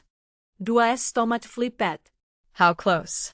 "Close enough that your skin smells like mine, and vice versa. It happens naturally with proximity over time, but we can accelerate it. Sharing clothing. Sitting close. Casual touch. Casual touch." "Nothing inappropriate," Travis said quickly. "Just normal couple behavior. Our hand-holding. Sitting close on the couch. That sort of thing. That sort of thing. Like it was simple. Uncomplicated. Not loaded with the weight of Dua's recent betrayal and broken trust. She'd just escaped a marriage where her husband had cheated for 8 months. The idea of letting anyone touch her made her skin crawl. But Travis wasn't Chris. Travis had been brutally honest about everything, his nature, his pack, the mate bond he claimed she didn't feel. He'd given her choices when he could have just taken what he wanted. "Okay," Dua said. "We'll figure it out. We will." Travis checked his phone. "I have pack business tonight. Territorial dispute with a neighboring pack that requires my presence. I'll be back late. Make yourself at home. The estate is yours now, too. He left before Dua could respond, moving with that inhuman grace that she was beginning to recognize as distinctly Wolf. And for the first time in weeks, Dua found herself alone in a space that didn't hurt to occupy. She unpacked slowly, hanging her discount store clothes in a walk-in closet designed for someone with an actual wardrobe. Put her toiletries in a bathroom with heated floors and a shower that had 6 different settings. Arranged her meager possessions in a bedroom suite larger than her entire Seattle apartment. Then she explored. The estate revealed more of Travis with each room. Books on supernatural politics lined office shelves. Maps marked with territorial boundaries hung on walls. A single photograph sat on the mantel, Travis younger and smiling, standing between 2 people who shared his features. Parents probably. The caption beneath read, Blackthorn family, 2018. Travis had mentioned they died. Rival pack attack. The casual way he'd said it, like discussing the weather, suddenly felt more weighted. This man had lost everything and built himself into an alpha anyway. Dua understod survival. Maybe that was the connection she felt, recognition of someone else who'd been shattered and reformed themselves from the pieces. Sleep wouldn't come. Too quiet. Too big. Too different. At 2 a.m, Dua gave up and wandered downstairs to make tea, thinking warm liquid and chamomile might help where willpower had failed. She found Travis already in the kitchen. He stood by the window, shirtless. And God, he was shirtless, all scarred muscle and lean strength that made Dua's mouth go dry, staring out at the forest like he could see things in the darkness that she couldn't. He spoke without turning around. Can't sleep? How did you know I was here? I can hear your heartbeat from upstairs. Hear you breathing. Smell your scent. Right. Werewolf super senses. She'd need to adjust her understanding of privacy.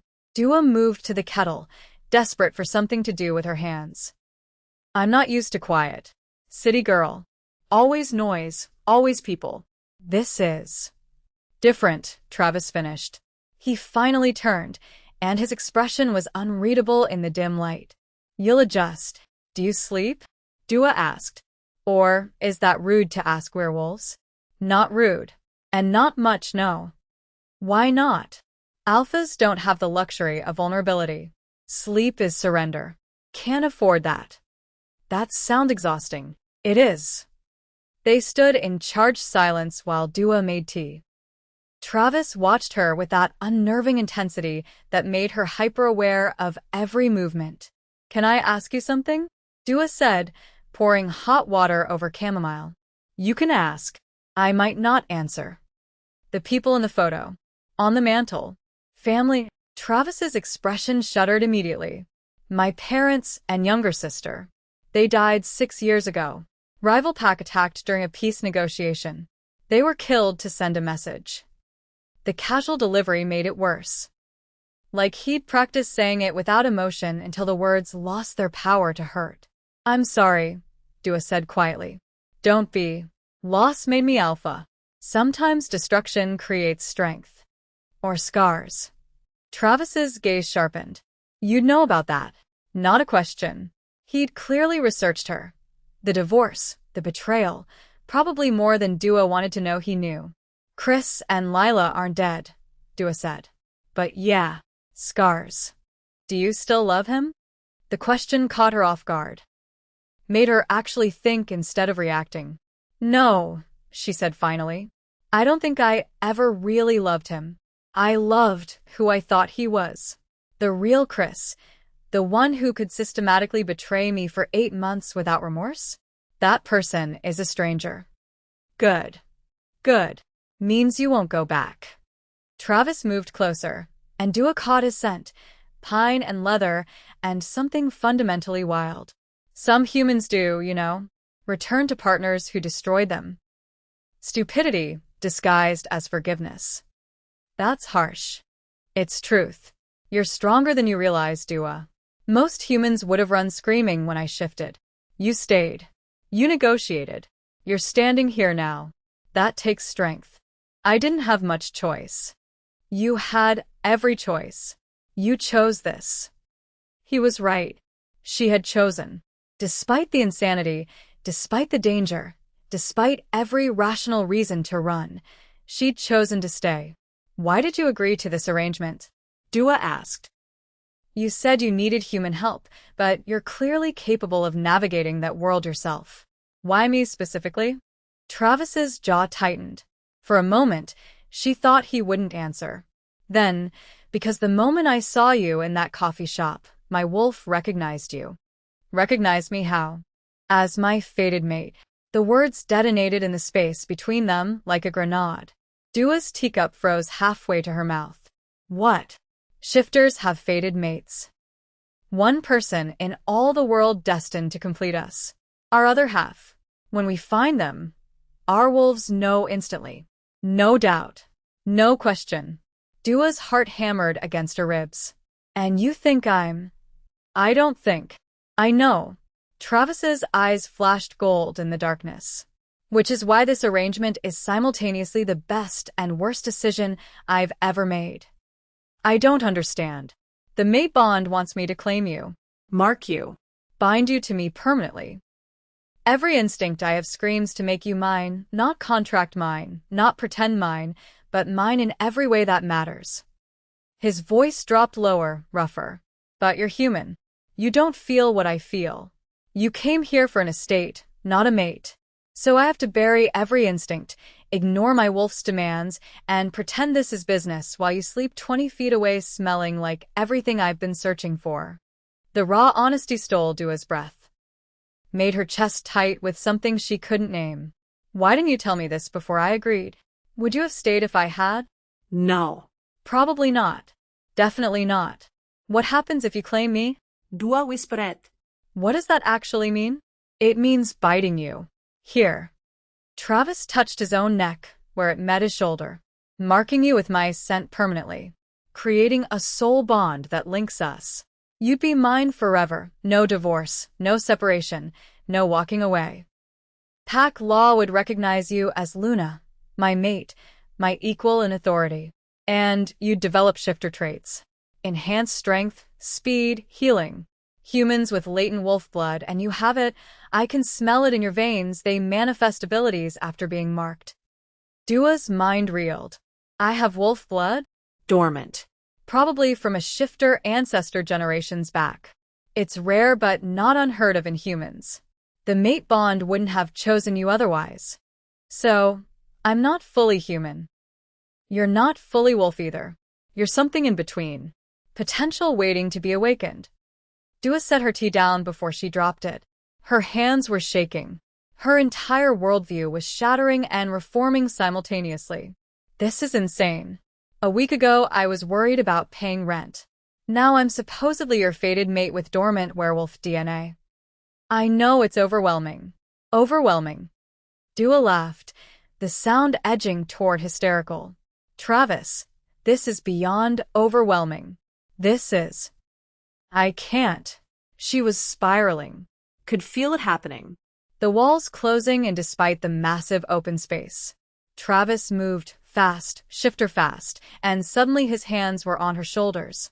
Warm. Grounding. Steady in a way nothing else was. Breathe, he commanded. Dua. Look at me. Breathe. She met his eyes. Gold flickering through gray like flames.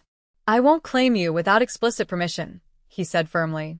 The mate bond doesn't override consent. Ever. I will control my wolf. You're safe here. This arrangement stays exactly what we agreed. Business. Nothing more unless you decide otherwise. And if I never decide otherwise? Pain flashed across Travis's face. Gone so quickly Dua almost missed it. Then in 90 days you get your estate, I get freedom from bond torture, and we both move on with our lives. Can you move on? If I'm really your fated mate? I'll have to. The resignation in his voice broke something in Dua's chest. She stepped back, breaking contact. Needing space to process. I need time. To think. This is too much. I understand. Travis moved to the doorway, giving her room to breathe. For what it's worth, I'm sorry. You came here to escape one nightmare, and I've dragged you into another. He left before Dua could respond. She stood alone in the kitchen, tea forgotten, mind spinning through everything she'd learned. Fated mates, dormant wolf blood, a bond that could change her fundamentally and forever.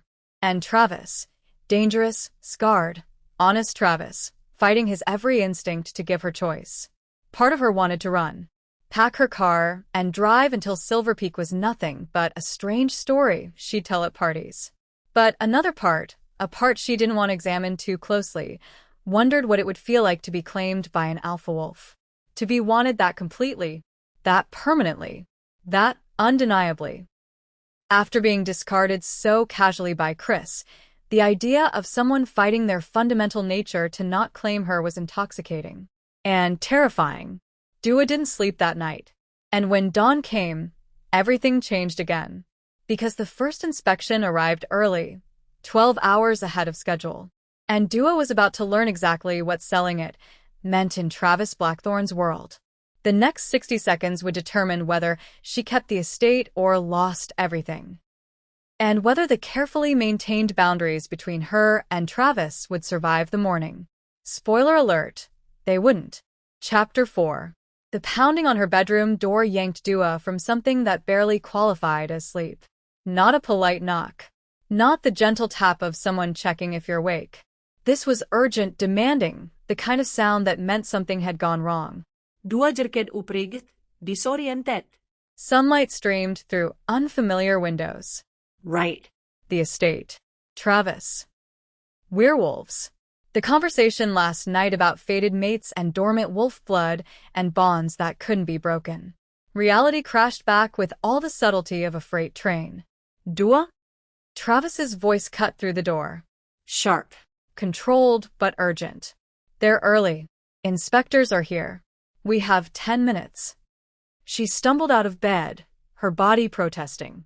2 hours of sleep, maybe, after lying awake replaying every word Travis had said in the kitchen. My wolf recognized you as my fated mate. She yanked open the door. Travis stood there already dressed in dark jeans and a fitted Henley, his hair damp like he'd just showered. He looked alert, focused, ready. Meanwhile, Dua was wearing an oversized t-shirt and sleep shorts, her hair a disaster, her brain still trying to catch up. What? The inspection isn't until. They moved it up. Territorial dispute required neutral witnesses for documentation. They're using our inspection as cover. His eyes raked over her. Not sexual, purely assessment, and she saw the problem register in his expression. You need to get dressed, and we need to look like we slept together. We didn't sleep together. They don't know that. Your room smells only like you. Mine only smells like me. That's a problem for shifters who can scent track a rabbit from 2 miles away. Dua's sleep-deprived brain struggled to process. What do we do? Travis grabbed her hand, warm, calloused, sending electricity up her arm, and pulled her down the hallway.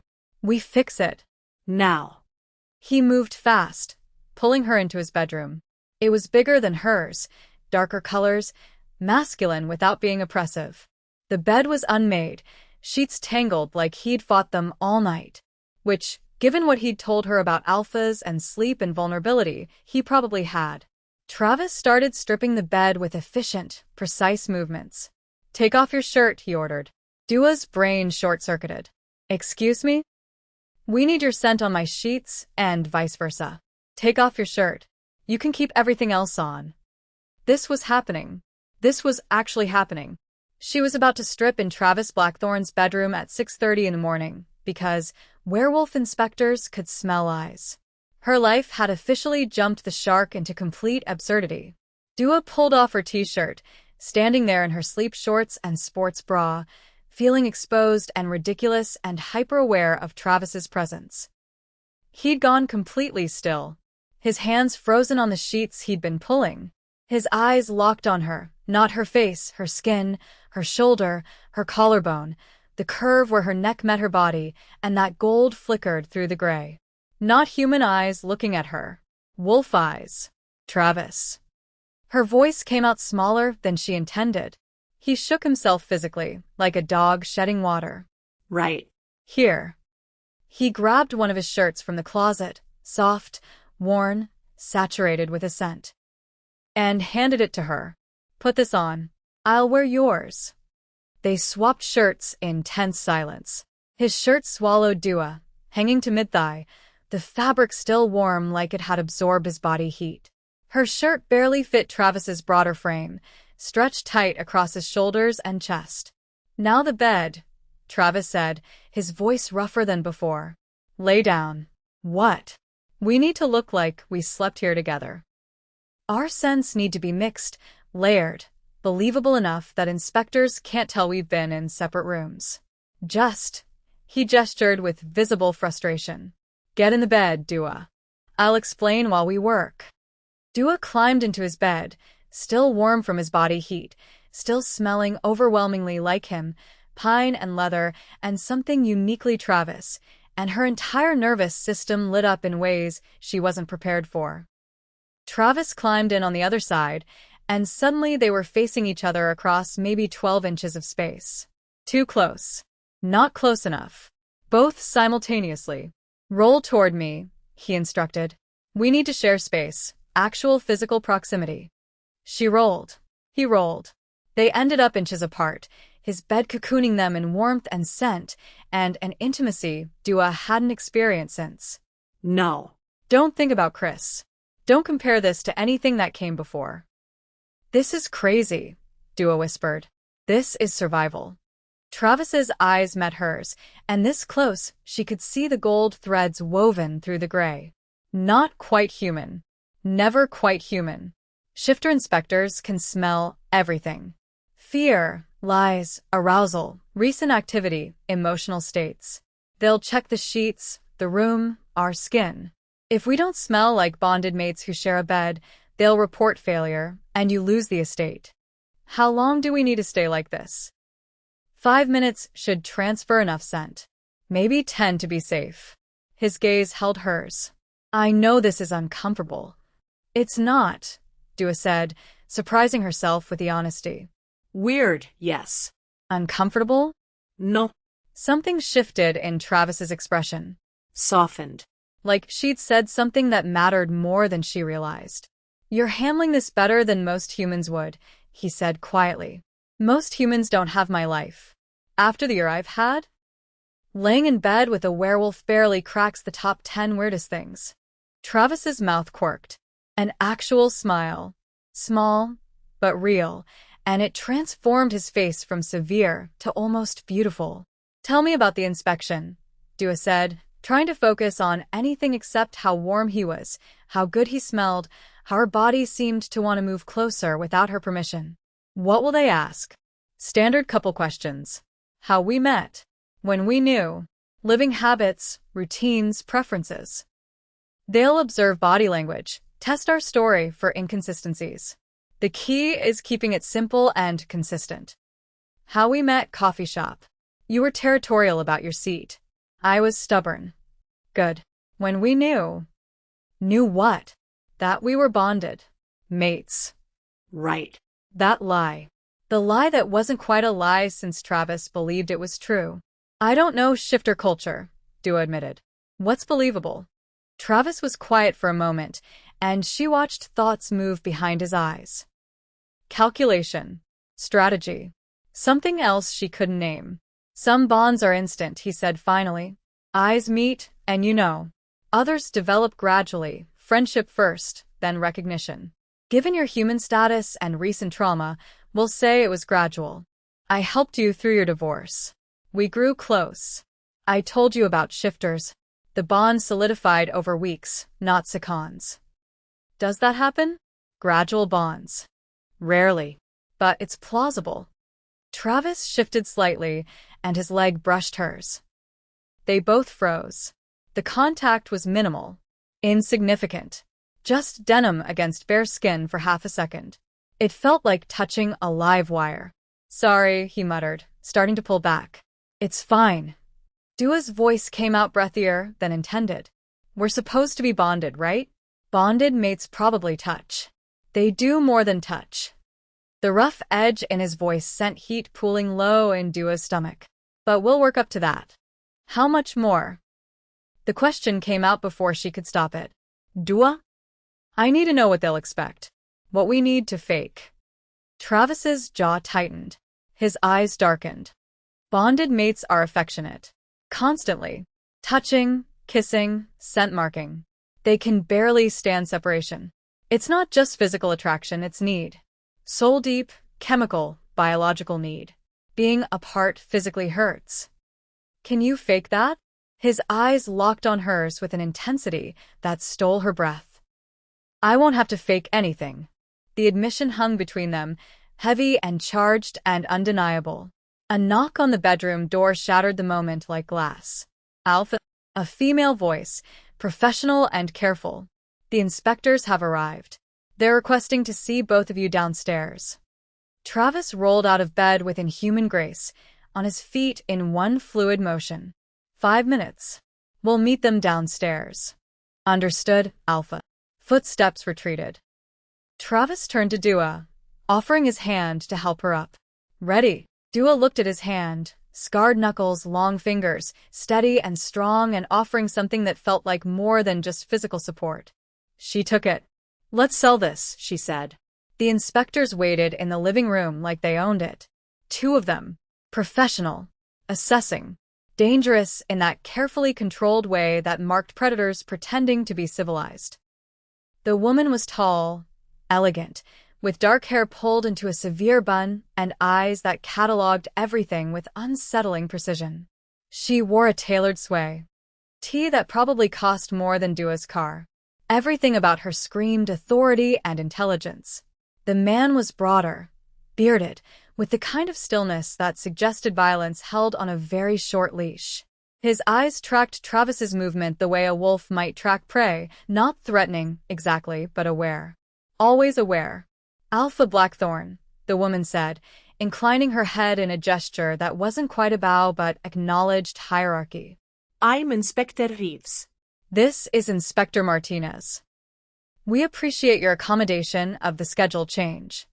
Not a problem, Travis said smoothly, his hand settling on the small of Dua's back. Warm. Possessive. The touch looked casual, but Dua felt the tension in his fingers. This is Dua Gomez. My mate. The word sent electricity down Dua's spine. Not girlfriend. Not partner. Mate.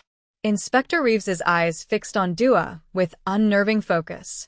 Ms. Gomez. You're human. It wasn't a question, but Dua answered anyway. I am.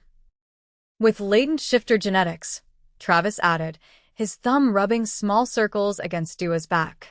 The gesture looked affectionate. Probably was meant to be soothing. It was making Dua's nervous system go haywire. Dormant bloodline, but present. Verifiable. Interesting.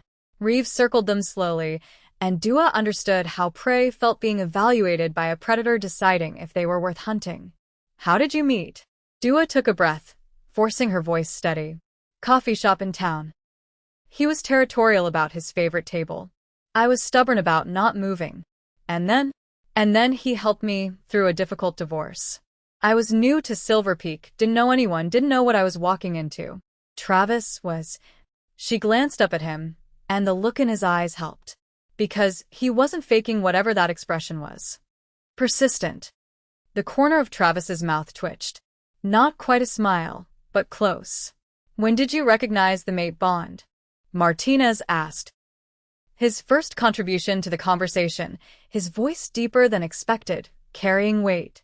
Gradually, Travis said, his hand on Dua's back tightening slightly. I suspected when we met. The pull was there. But Dua was dealing with human trauma, fresh betrayal. I gave her time. And you, Ms. Gomez? Reeves stopped circling, standing directly in front of Dua. When did you know? This was the test. The moment Dua had to sell the lie convincingly enough that a werewolf with the ability to smell deception would believe it. She looked up at Travis.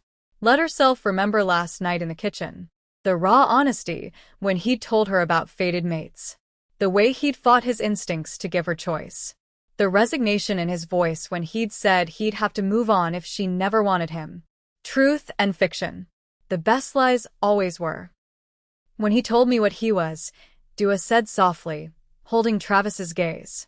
He shifted for me, showed me his wolf. And I should have been terrified. Any rational person would have run screaming. But all I felt was safe. Like coming home to something I didn't know I'd been missing. I'd never felt that with anyone, human or otherwise. The words came out true, because parts of them were true. She did feel safe with Travis in ways that didn't make sense. She was fascinated by his wolf. And being with him felt different than anything she'd experienced with Chris, rawer, realer, more honest. Reeves's expression remained neutral, but something flickered in her eyes. Approval? Acceptance? You understand that accepting a mate bond means accepting pack life? Reeves stepped closer, her voice dropping to something almost gentle. Almost. Alpha Blackthorn's responsibilities will always come first. You'll be Luna, a role that demands strength, discretion, absolute loyalty. You'll be expected to lead alongside him, support the pack, make decisions that affect hundreds of lives. I understand, Dua said. Do you? Reeves was close enough now that Dua could see the amber flecks in her brown eyes. Because humans who enter our world unprepared often break. They can't handle the violence, the hierarchy, the primal nature of what we are.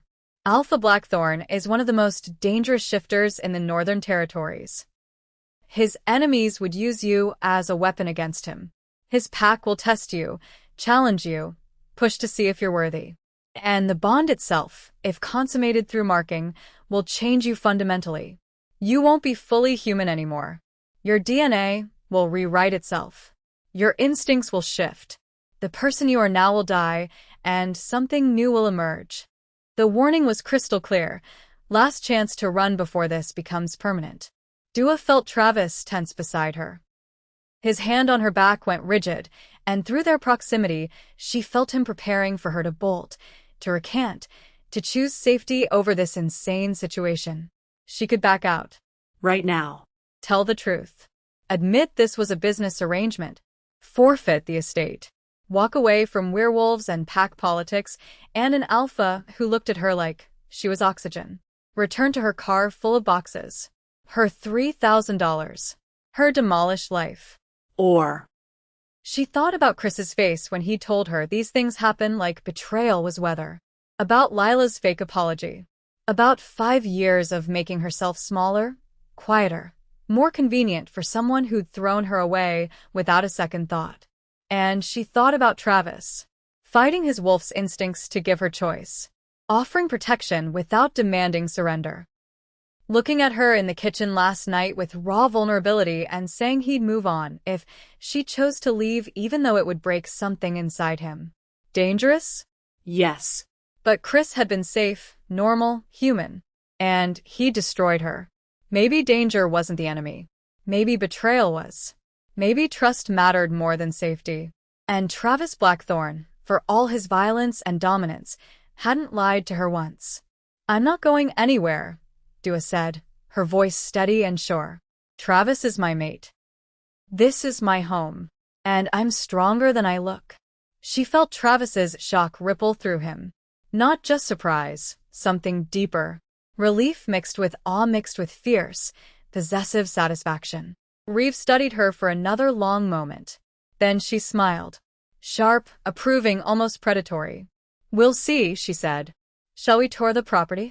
The tour was methodical and invasive. Reeves and Martinez examined everything with the thoroughness of crime scene investigators. The kitchen.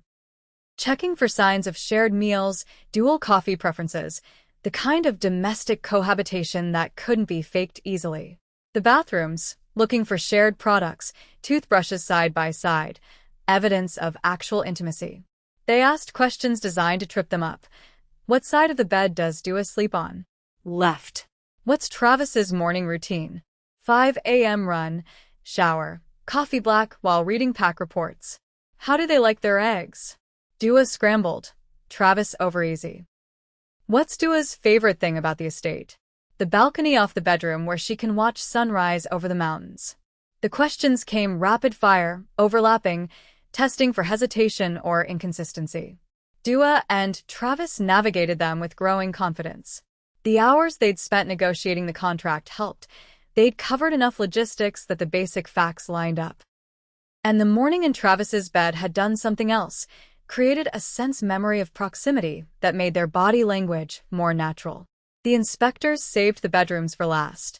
Dua's pulse spiked when Reeves opened the door to Travis's room, the room they'd scrambled to scent mix barely an hour ago.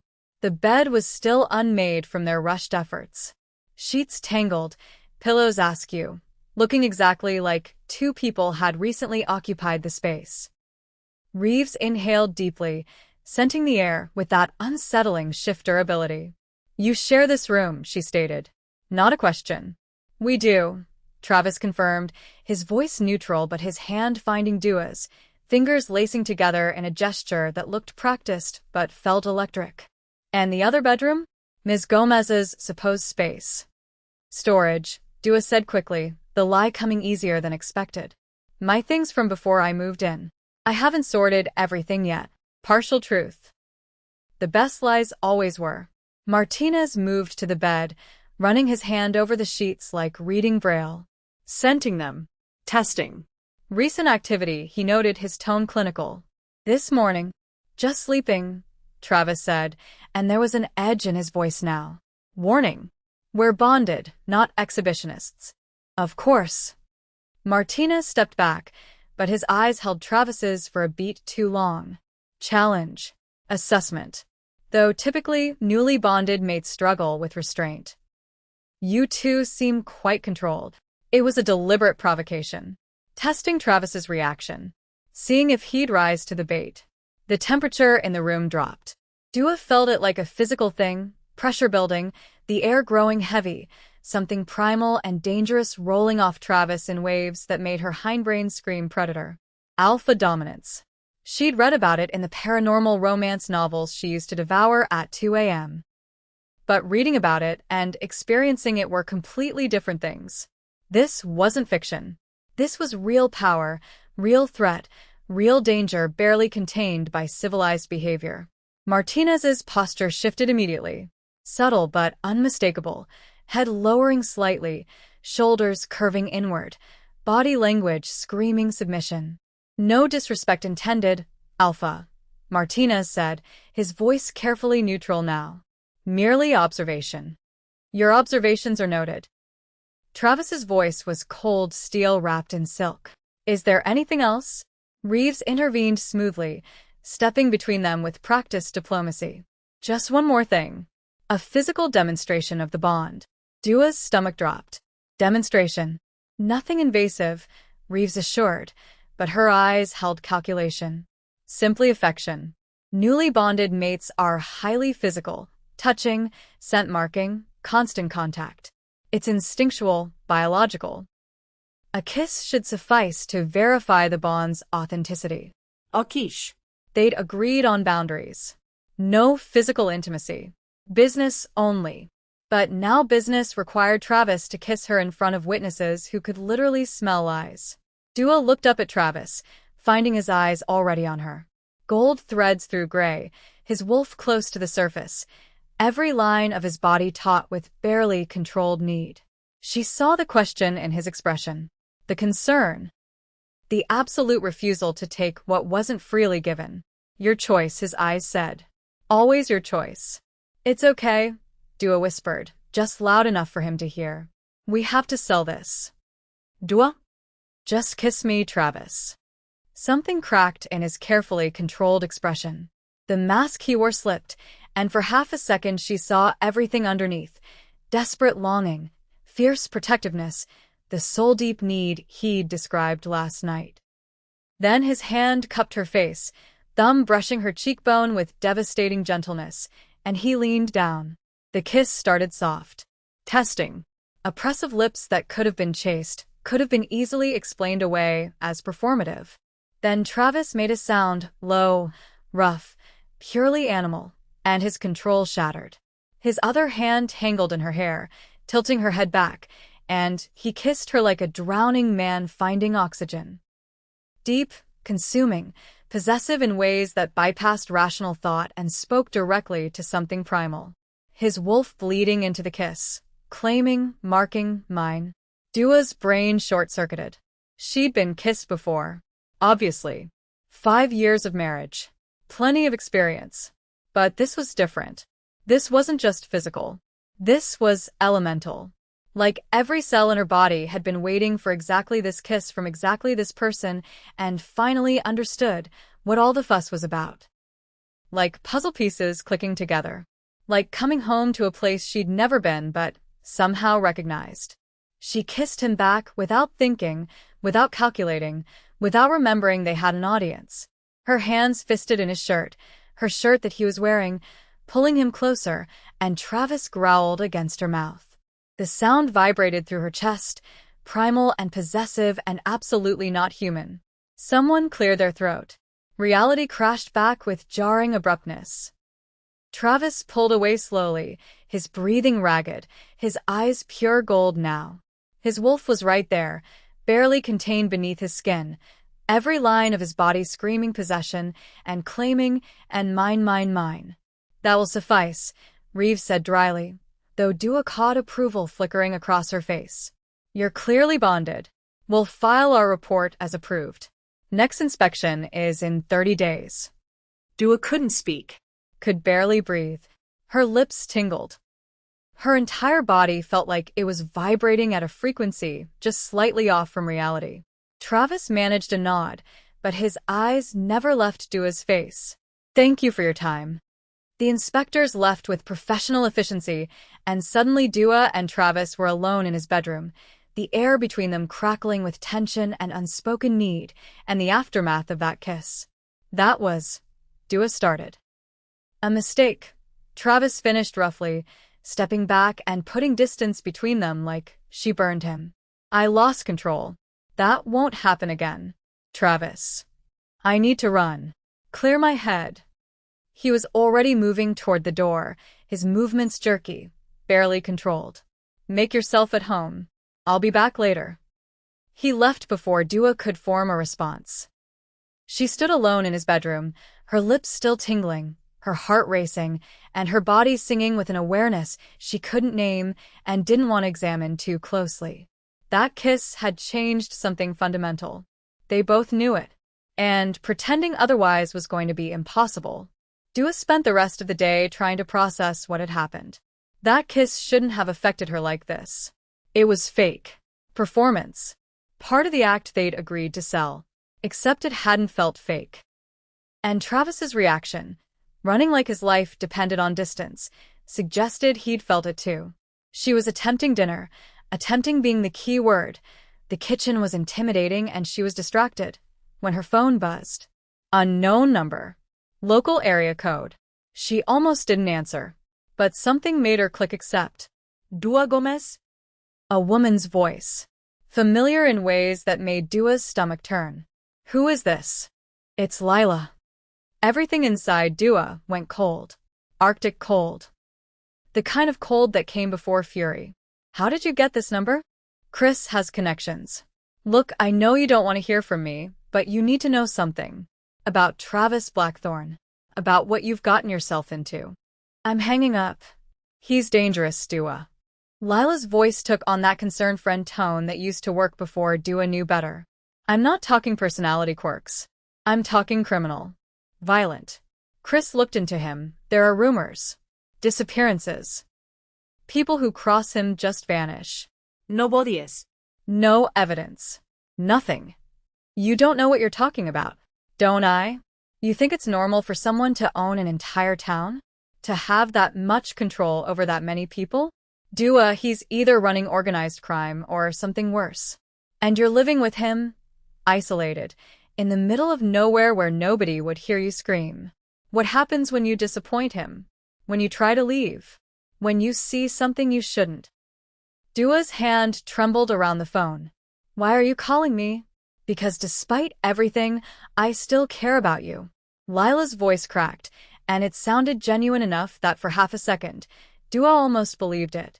I screwed up. God, I know I screwed up. What I did was unforgivable. But I don't want you hurt. Or worse. Chris thinks Blackthorne targeted you specifically. That this whole lottery thing was designed to trap vulnerable women. Please, Dua. Come back to Seattle. Stay with me until you figure things out. I'll help you. Chris can go to hell, Dua said, her voice ice. And so can you. She hung up. Her heart hammered. Her hands shook. Lies. Obviously lies. Lila was drunk or guilty or trying to assuage her conscience by playing savior. Except. Dua didn't actually know much about Travis. His past. His pack. His reputation outside Silver Peak. She knew he could become a wolf. That he claimed she was his fated mate. That he'd kissed her like she was oxygen and he'd been suffocating. But disappearances? Violence? People who crossed him vanishing without trace? She thought about the scars on his hands. The way other shifters reacted to him. That instant submission. That primal fear. The cold dominance he'd displayed with Martinez. The casual way he'd mentioned killing a rival alpha 3 years ago. I'm dangerous, he'd told her on day one. I've killed. This world isn't civilized. What exactly had she walked into? Dua was still standing there, phone in hand, mind spinning, when the front door crashed open. Not opened. Crashed. Like someone had kicked it. Travis appeared in the doorway. Bloody. Limping. His shirt shredded down one side, revealing claw marks across his ribs. His face pale. Blood dripping onto the hardwood floor. We have a problem, he said. Then his eyes rolled back, and he collapsed. Chapter 5. Travis. Dua's voice ripped through the quiet evening, raw with panic she didn't know she was capable of feeling. She dropped to her knees beside him, her hands hovering over his body in that terrible frozen moment when you want desperately to help but don't know where to start without making everything worse. He was destroyed. Not injured. Not hurt. Destroyed. Deep claw marks carved across his chest in parallel lines that exposed muscle and bone. His jeans were soaked through with blood. So much blood it pooled on the hardwood floor beneath him. A gash split his forehead from hairline to eyebrow, the kind of wound that should require immediate surgery. But even as Dua stared in horror, she saw something impossible. The wounds were closing. Not fast. Not like some special effect from a movie. But visibly, undeniably knitting themselves back together. Flesh crawling across exposed tissue. Skin reforming over muscle. Shifter healing. Right there in front of her. I'm fine, Travis growled, and the sound was more animal than human. He tried to push himself upright, his arms shaking with the effort. You are absolutely not fine. Dua's hands finally found purpose, pressing against his shoulders to keep him down. You collapsed. You're covered in blood. Stop trying to be tough, and let me help you. Just need a minute. But his face was gray beneath the tan, his lips pale, his breathing shallow and rapid. Dua had worked in medical supply long enough to recognize shock when she saw it. The body's desperate attempt to protect vital organs when blood pressure dropped too low. Dangerous. Potentially fatal even for someone who could heal from claw marks. How bad is the blood loss? She demanded, her voice taking on the sharp edge of someone who wouldn't accept deflection. Travis, look at me. Talk to me. How much blood did you lose before you got here? His eyes met hers, and they were wrong. More gold than gray, almost completely amber, like his wolf was pressed so close to the surface it was bleeding through into his human form. Rival pack. He managed, each word clearly costing him effort. Ambush on the northern border. They knew about you. Knew about the inspection. This was a message. Ice flooded Dua's veins. Not the metaphorical kind. Actual cold that started in her chest and spread outward until her fingers went numb. A message. Her voice came out smaller than she intended. That I'm weak. That having a human mate makes me vulnerable. Travis's jaw clenched so hard she could see the muscle jump. They're not wrong. Who? Dua demanded. Who attacked you? Crimson Fawn Pack. Led by an alpha named Ryder Thorne. He's been challenging my territory for 3 years. Territorial disputas. Resource conflicts. The usual pack politics. Your presence gave him the ammunition he needed to escalate. The words hit Dua like physical blows. This was her fault. Her being here had put Travis in danger, made him a target, gotten him hurt. I should leave, she said, the words tumbling out before she could think them through. End the arrangement now. You said there was an exit clause in the contract. I'll invoke it. Tonight. I'll be gone before morning, and Thorne will have no reason to. No. Travis's hand shot out faster than someone that injured should be able to move, gripping her wrist hard enough that she felt his fingers like brands against her skin. You leave, they win. They'll see it as proof I'm weak.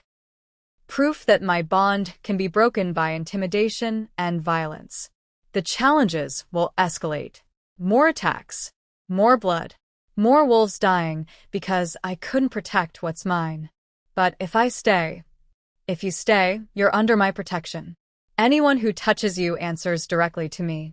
His eyes blazed with something that went beyond anger into territory Dua didn't have words for. And trust me, Dua, no one wants that conversation. The possessiveness in his tone should have scared her. Should have triggered every warning bell developed over 5 years with a man who'd used words like mine as weapons of control. Instead, it made her feel safe, wanted, protected in ways she'd never experienced with Chris, who'd been perfectly willing to let her fight her own battles while he pursued his own interests. What do we do? Dua asked. First, we get me patched up enough that I'm not bleeding on your floor. Travis struggled to sit, and this time Dua helped him instead of fighting him. Then we prepare. Pack, meeting tomorrow. I need to address this situation publicly, show strength instead of weakness. Which means you'll need to be there. Me?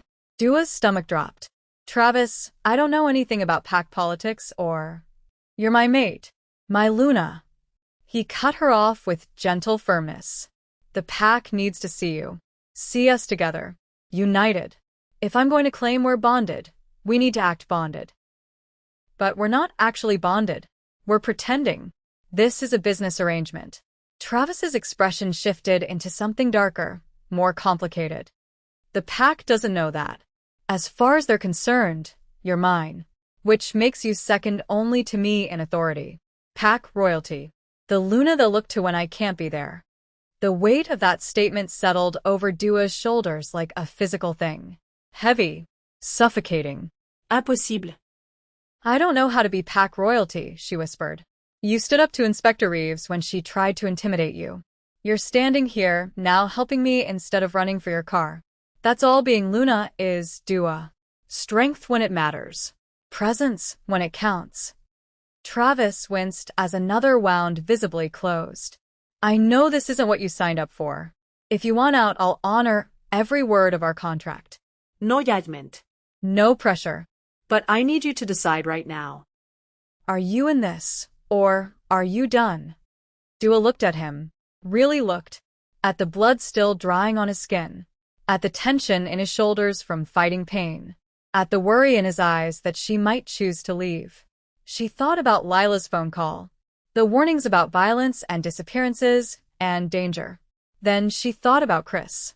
Safe, normal, human Chris who destroyed her without a second thought. Who'd looked her in the eye and told her to leave if she couldn't handle his betrayal. Maybe danger wasn't the enemy. Maybe betrayal was. Maybe trust mattered more than safety. And Travis Blackthorne, for all his violence and dominance and capacity for killing, hadn't lied to her once.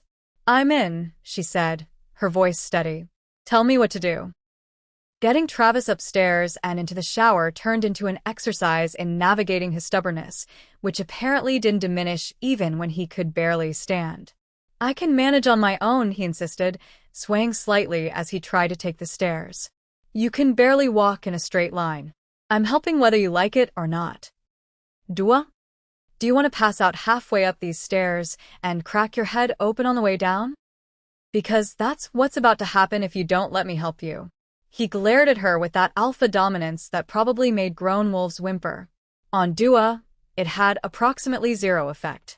You're incredibly bossy when you're worried, he muttered. And you're impossibly stubborn when you're wounded.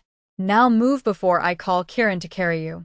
Something flickered across Travis's face that might have been amusement. Then he relented, leaning on her more than Dua suspected he wanted to admit, letting her guide him up the stairs and into his massive bathroom. The space was all stone and glass, masculine without being cold, with a walk-in shower large enough to fit 6 people comfortably. Dua turned on the water, adjusting the temperature while Travis leaned heavily against the marble counter. "Clothes off," she instructed, keeping her tone brisk and medical. "Excuse me? You're covered in dried blood. Your shirt is shredded beyond saving. Either you strip, or I'm cutting these clothes off you. Your choice." Travis's eyes darkened, gold flickering through the gray in a way that made Dua's pulse spike. "You're awfully commanding for someone who's supposed to be human and intimidated by werewolves." Well, clearly the intimidation didn't take. Clothes. Off. Now. Something that looked suspiciously like genuine amusement crossed his features. Then he reached down and peeled off what remained of his shirt. Dua had seen male bodies before. Obviously. 5 years of marriage meant she wasn't some sheltered innocent who'd never encountered masculine anatomy. But Travis was different. Not gym-built with the kind of manufactured muscle that came from carefully controlled workouts and protein shakes. This was warrior-built. Functional strength developed from actual combat and survival. Every scar told a story, and there were dozens of them. Claw marks, bite marks, what looked like knife wounds. A life written in violence across his skin. "See something interesting?" Travis asked, catching her staring. "I'm assessing the damage," Dua said, proud that her voice came out steady. "Medical training.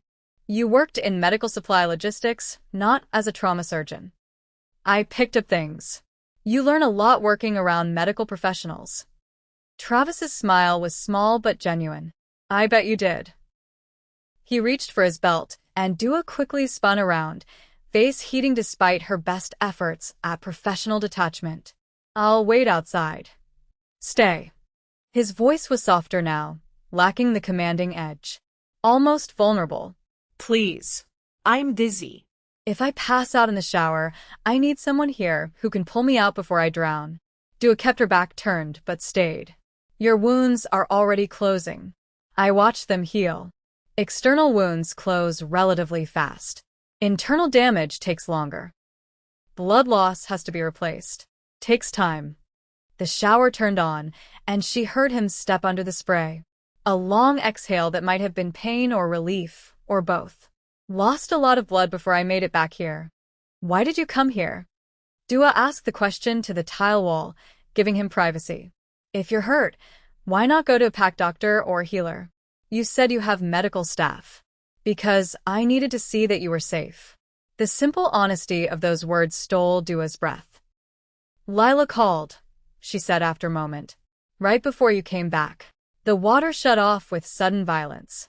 "What?" "My ex-best friend. The one who was sleeping with Chris." Dua turned slowly. Travis had wrapped a towel around his waist, his hair dripping water down his chest. "She warned me about you. Said you're dangerous. That people who cross you disappear without trace."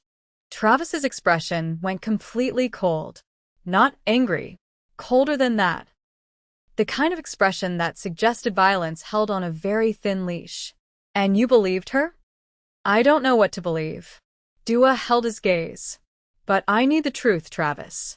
Not the sanitized version. Not the carefully worded deflection. The actual truth. Are you violent? Do people who cross you disappear?" He was silent for a long moment. Water dripped down his torso, pooling on the tile floor. His eyes held hers with an intensity that felt like being seen all the way through. Then, "Yes." Dua's stomach clenched despite expecting the answer. "I've killed," Travis continued, his voice flat and factual. "Rival alphas who threatened my pack. Rogues who attacked pack members. Threats that couldn't be neutralized any other way. This world, the shifter world, it's not civilized. It's not human courts and legal systems and rehabilitation programs.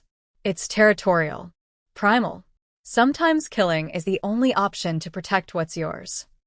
"And the disappearances?" "Rogues who threatened pack members. They didn't disappear mysteriously, they died. We disposed of the bodies in ways that wouldn't draw human investigation." His gaze never wavered. I'm not a good man, Dua. I'm a predator with enough self-control to function in human society when necessary. But underneath the civilized veneer, I'm exactly as dangerous as Lila warned you. Dua should have been terrified. Should have been backing toward the door, mentally calculating the fastest route to her car. Instead, she asked, have you ever hurt someone innocent? No. Have you ever hurt someone who didn't threaten you or your people first? No. Then you're not a monster. You're a protector. There's a fundamental difference. Travis stared at her like she'd spoken in a language he'd forgotten existed. You're not afraid of me, he said slowly, something like wonder creeping into his voice. Should I be? Most humans would be. Most humans are. Well, I'm not most humans. Dua stepped closer, and Travis went absolutely still. You could have lied just now.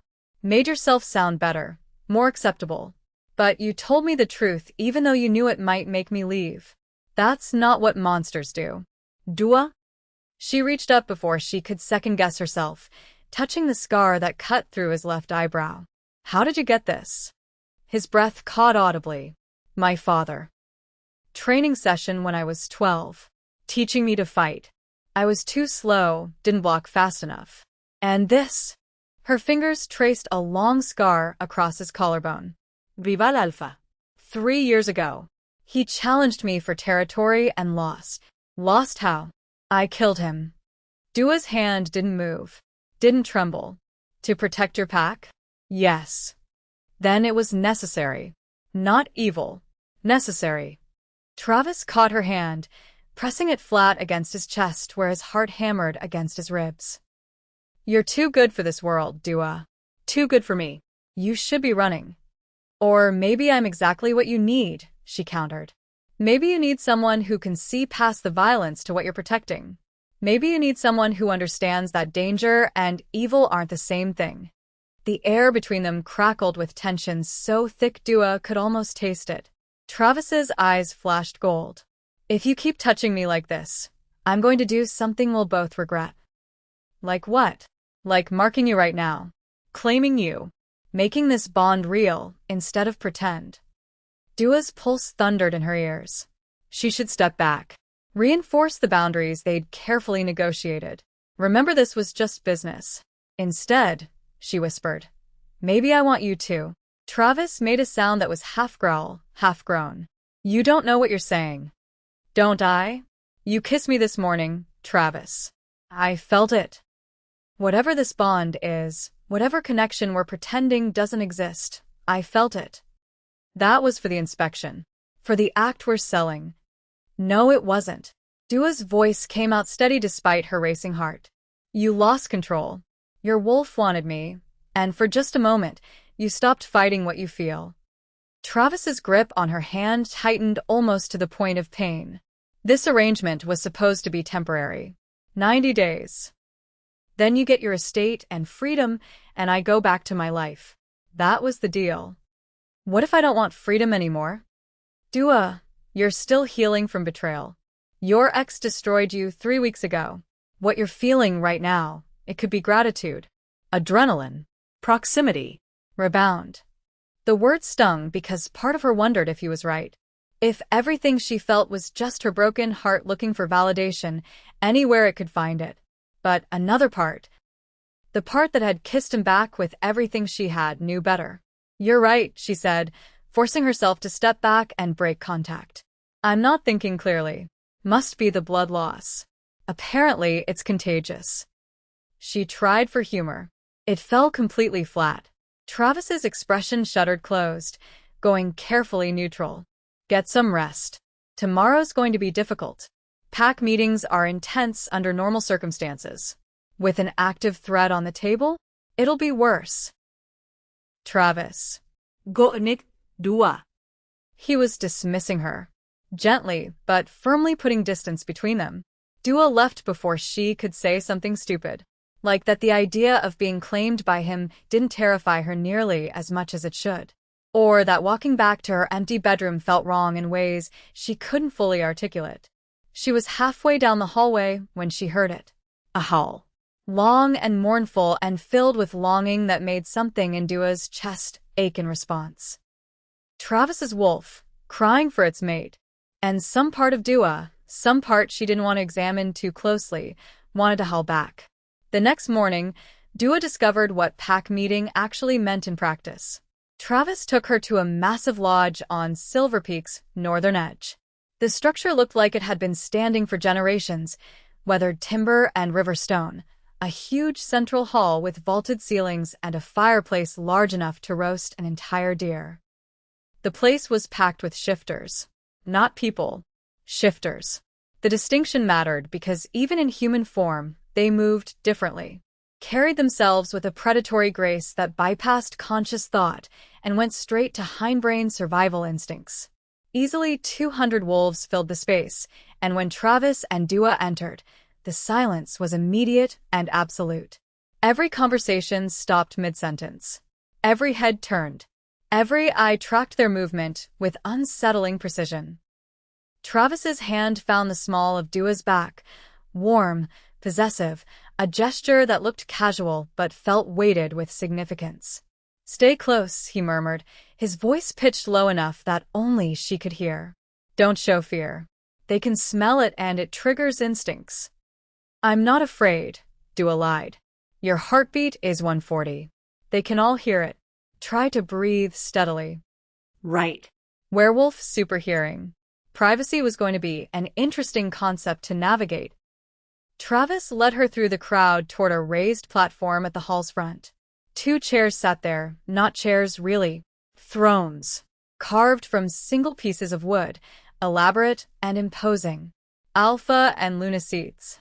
He gestured for her to sit beside him. The weight of 200 predatory gazes settled on Dua like a physical thing. Heavy. Assessing. Judging whether she was worthy. Travis stood, and somehow the room got even quieter. When he spoke, his voice carried effortlessly to every corner. Not because he was shouting, but because of something else. Alpha command woven through the words themselves. "Yesterday, Crimson Fong Pack crossed our territorial borders. They attacked me directly, attempting to exploit what they perceive as weakness." His eyes swept the assembled wolves with cold precision. "They believe my bonding to a human mate makes me vulnerable." Soft. "They think Shadow Fong Pack has lost its edge." Murmurs rippled through the crowd. Angry. Restless. The energy in the room shifted dangerously. "They're wrong," Travis continued, and his voice dropped to something cold and lethal that made the hair on Dua's arm stand up. "But actions speak louder than words. Which is why in 3 days, I'm issuing a formal challenge to Ryder Thorn. Alpha, to the death." The room erupted. Howls. Shouts. Stamping feet. The energy went from restless to feral in seconds. Dua's hands gripped her chair's armrest so tightly her knuckles went white. A man stepped forward from the crowd, tall, broad-shouldered, moving with authority that marked him as high-ranking. Beta, Dua guessed based on the deference other wolves showed him. "Alpha, this is reckless," he said, and there was genuine concern in his voice. "Thorn's been preparing for this challenge for years. He's younger than you, faster, and he's been training specifically to counter your fighting style. The odds. Are you questioning my ability, Kieran?" Travis's voice went silk smooth. "Dangerous." The beta, Kieran, immediately lowered his head in submission. "Never, Alpha. I question the timing. Your mate is unmarked. Unclaimed. If something happens to you during the challenge, nothing will happen to me. But if it does," Kieran pressed, clearly uncomfortable but pushing forward anyway, "Luna Dua has no protection. No mark. No bond. She's human. The pack won't accept her authority without your claim to back it up. Thorn could challenge her right to Luna status, and she'd have no defense." Travis's jaw tightened visibly. "Then I'll claim her before the challenge." Time stopped. Dua's heart stopped. Every eye in the room fixed on her with laser focus. "With her consent, obviously," Travis added quickly, glancing at her. The look in his eyes was complicated, part apology for putting her on the spot, part question, part desperate hope she wouldn't reject him publicly. This was a trap. not Travis's trap. He hadn't planned this. But the situation itself was a trap with no good exits. If she refused, she'd undermine his authority in front of his entire pack. Make him look weak. Confirm everything Crimson Fong suspected about their bond being fake. If she agreed, she'd be permanently bound to him. The 90-day arrangement would become forever. The pretend relationship would become devastatingly real. Dua stood slowly, and the room held its collective breath. "I need to speak with my mate privately," she said, proud that her voice came out steady and authoritative despite her racing heart. Travis nodded once, leading her to a side room off the main hall. The moment the door closed behind them, cutting off 200 stairs, he turned to face her. "I'm sorry," he said immediately. "I didn't plan that. Kieran's right. About the vulnerability, but I wasn't going to force this decision in front of the pack. If you want out of the arrangement entirely, we'll figure out something else." "Like what?" Dua's laugh came out slightly hysterical. "You just announced a death match in front of 200 wolves. There's no walking that back." "I'll handle it." "Travis, stop." Dua pressed her fingers to her temples, trying to think through the adrenaline. "If you claim me before this challenge, what happens if you lose?" "I won't lose." "What happens if You lose?" Travis's expression went dark. "If I lose, I die. And you'd be marked but unmated, a Luna without an alpha. Thorn would try to claim you himself to legitimize his takeover, or kill you to eliminate potential threats to his leadership." Horror washed through Dua in cold waves. "So, either way, I'm completely screwed. Unless I win. And if you win? Then you're Luna of Shadow Fong Pack. Marked as my mate. Protected by pack law. No one would dare touch you. But bonded to you forever." "Yes." Dua paced the small room, her mind racing through scenarios and consequences. "This is insane. A week ago, I was worried about divorce lawyers and where I'd live. Now I'm deciding whether to let a werewolf permanently mark me so I don't get killed if he loses a death match against a rival alpha. You can say no, Dua. I meant what I said. If you want out." She stopped pacing, looking at him, really looking, at the tension coiled in his shoulders, at the worry etched into his expression, at the carefully controlled fear that she'd reject him when he'd never been rejected before. "If you weren't my supposed fated mate," she said slowly, "would you still want this? Want me?" Travis moved closer, and the intensity of his presence was almost overwhelming. "I would have wanted you the moment I saw you in that coffee shop, fated mate or not. You're fierce when you need to be, intelligent enough to navigate situations you shouldn't understand, resilient despite everything that's tried to break you. That's not the mate bond talking.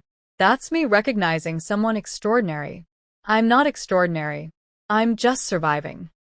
You're surviving in a world you didn't know existed a week ago. Surrounded by predators who could kill you without effort. Facing down inspectors and pack politics, and now this without breaking. Dua, you're far more extraordinary than you realize." His words settled into the cracks Chris had left in her self-worth, filling spaces she didn't know were empty. "The mark," Dua said. "I need you to explain exactly what it does. No sanitized version. The complete truth. It's a bite. Here." Travis touched the junction of her neck and shoulder with gentle fingers. "My canines extend beyond human length, pierce deep into the muscle, and inject bonding hormones directly into your bloodstream. It creates a permanent psychic connection. You'll be able to feel my emotions when they're strong enough. Sense when I'm in danger or seriously injured. Your healing will accelerate to shifter levels, not as fast as pureblood wolves, but significantly faster than human normal. The dormant wolf genetics in your blood will activate over the course of weeks or months. You'll develop enhanced strength, speed, senses. Eventually, you might even be able to shift into wolf form yourself." Might.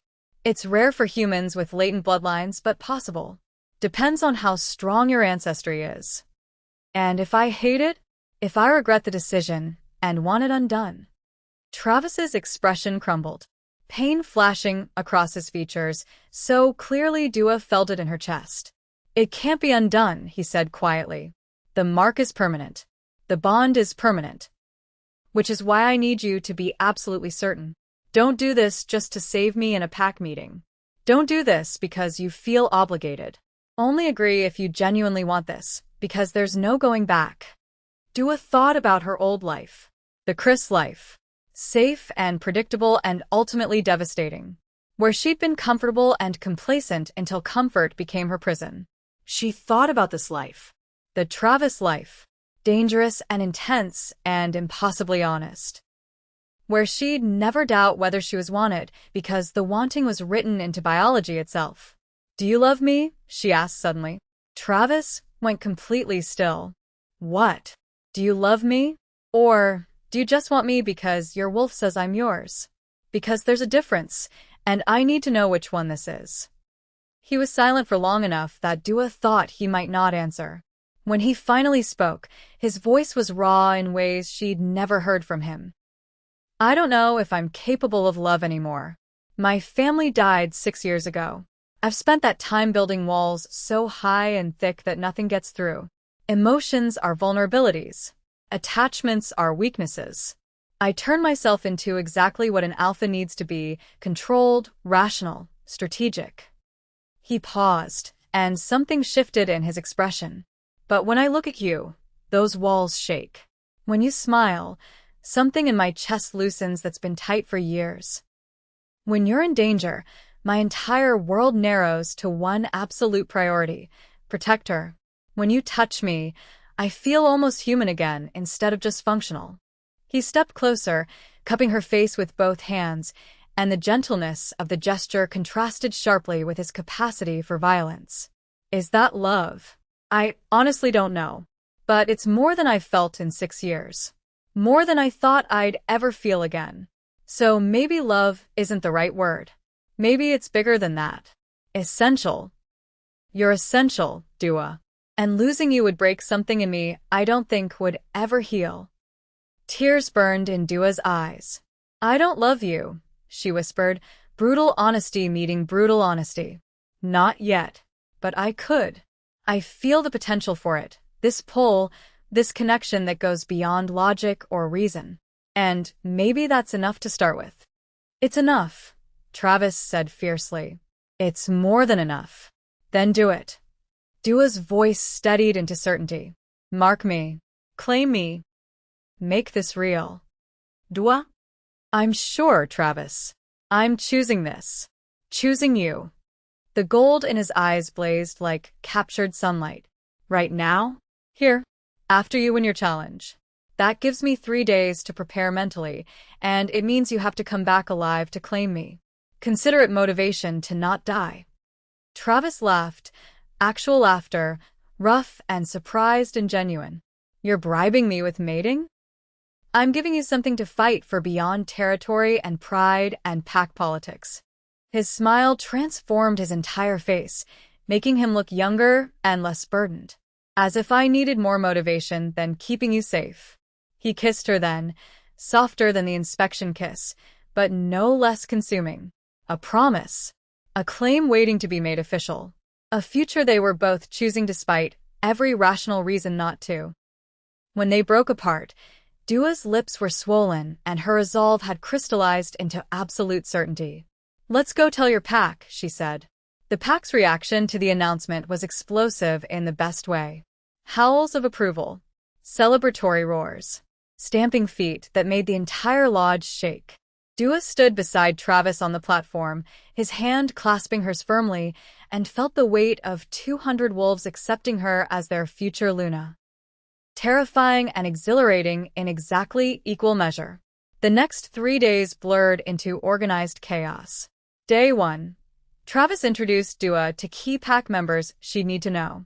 Kieran the Beta, gruff exterior but surprisingly gentle, with a mate named Sophie who ran the pack's medical operations. Mara the Gamma, a fierce female warrior covered in scars who grinned when she shook Dua's hand hard enough to make her wince. Dozens of others whose names Dua desperately tried to memorize. She started training too. Not combat, she'd never be a warrior in 3 days. But protocol. How to stand. how to speak with authority, how to command respect without aggression. Sophie coached her on Luna behavior with patient repetition. You don't have to be dominant like Travis. You have to be steady, the anchor point when he's the storm. Day 2. Reality set in about the challenge. Dua watched Travis train with Kieran in the lodge's yard. Brutal, fast, absolutely vicious. He moved like violence personified, and she understood viscerally why other alphas feared him. That night she found him alone on the estate's back deck, staring at the forest with that intensity that suggested he was seeing threats in every shadow. "Can't sleep?" she asked quietly. "Thinking about contingencies. What happens if things go wrong?" "They won't. You'll win." "You don't know that." "I know you. You're too stubborn to die." Dua sat beside him, their shoulders touching. "Tell me about Thorn. Why does he want your territory so badly?" "Resources mostly. Water rights, timber access, strategic location for trade routes. But there's history too. His father challenged my father 20 years ago for alpha status. Lost badly. Thorn wants revenge for a grudge that predates both of us. That's stupid. That's pack politics. Old grudges die hard in our world." They sat in comfortable silence for a long moment. "When you mark me," Dua said softly, "will it hurt?" Yes. "But not for long. The bonding venom has analgesic properties. It hurts intensely for maybe 10 seconds, then goes numb, and then it's just overwhelming." "Overwhelming how?" Travis turned to look at her, his eyes reflecting starlight and something fiercer. "Like every nerve ending in your body lights up simultaneously. Like coming home and catching fire at the same time. You'll feel me, my wolf, my emotions, my claims settling into your soul. And I'll feel you. Your acceptance, your desire, your essence recognizing mine as its match." Heat flooded through Dua's body. "That sounds intimate." "It is. More intimate than anything physical could ever be. It's why shifters don't mark casually or lightly. And you're willing to mark me, a human you've known for barely a week. I'd have marked you the day we met in that coffee shop if you'd let me. My wolf's been screaming for you since that first moment. The only reason I've maintained any control at all is because you needed time to adjust." Travis's smile turned rueful. "But after I win this challenge, I'm done waiting, done fighting what we both feel." The promise in his voice made Dua shiver with anticipation instead of fear. Day 3. Challenge day arrived with gray skies and tension thick enough to taste. Dua woke to find Travis already gone, preparing, strategizing, doing whatever alphas did before fighting to the death. Sophie arrived at the estate mid-morning with traditional garb for Luna attendance at challenges. Leather pants that fit like they'd been made for her. A fitted top in shadow fawn colors. A cloak with the pack symbol embroidered in silver thread that caught the light when she moved. "You look fierce," Sophie said with approval. "Like a proper Luna." "I feel like I'm going to throw up," Dua admitted. "That's completely normal. First challenge attendance is always rough. The violence is intense." Sophie's expression softened. "But he's going to win, Dua. Travis is the strongest alpha in 3 territories. Thorn's good, but he's outmatched. Then why challenge at all?" Desperation. His pack is fracturing, internal disputes over his leadership style, wolves leaving to join other packs. He needs a major victory to consolidate his power and prove his worth. Your arrival just gave him the perfect excuse to escalate his timeline. Dua's stomach twisted. "So, this really is my fault." "No." Sophie gripped Dua's shoulders firmly.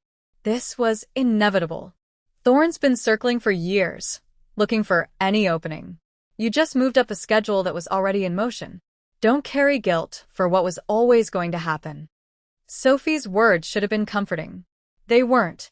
"Listen to me carefully," Sophie continued, her voice taking on an urgency that made Dua's pulse spike. "Whatever happens out there today, you don't look away. No matter how brutal it gets, no matter how much blood you see. You're Luna. You witness. You stand strong. Because the pack will be watching you as much as they watch the fight.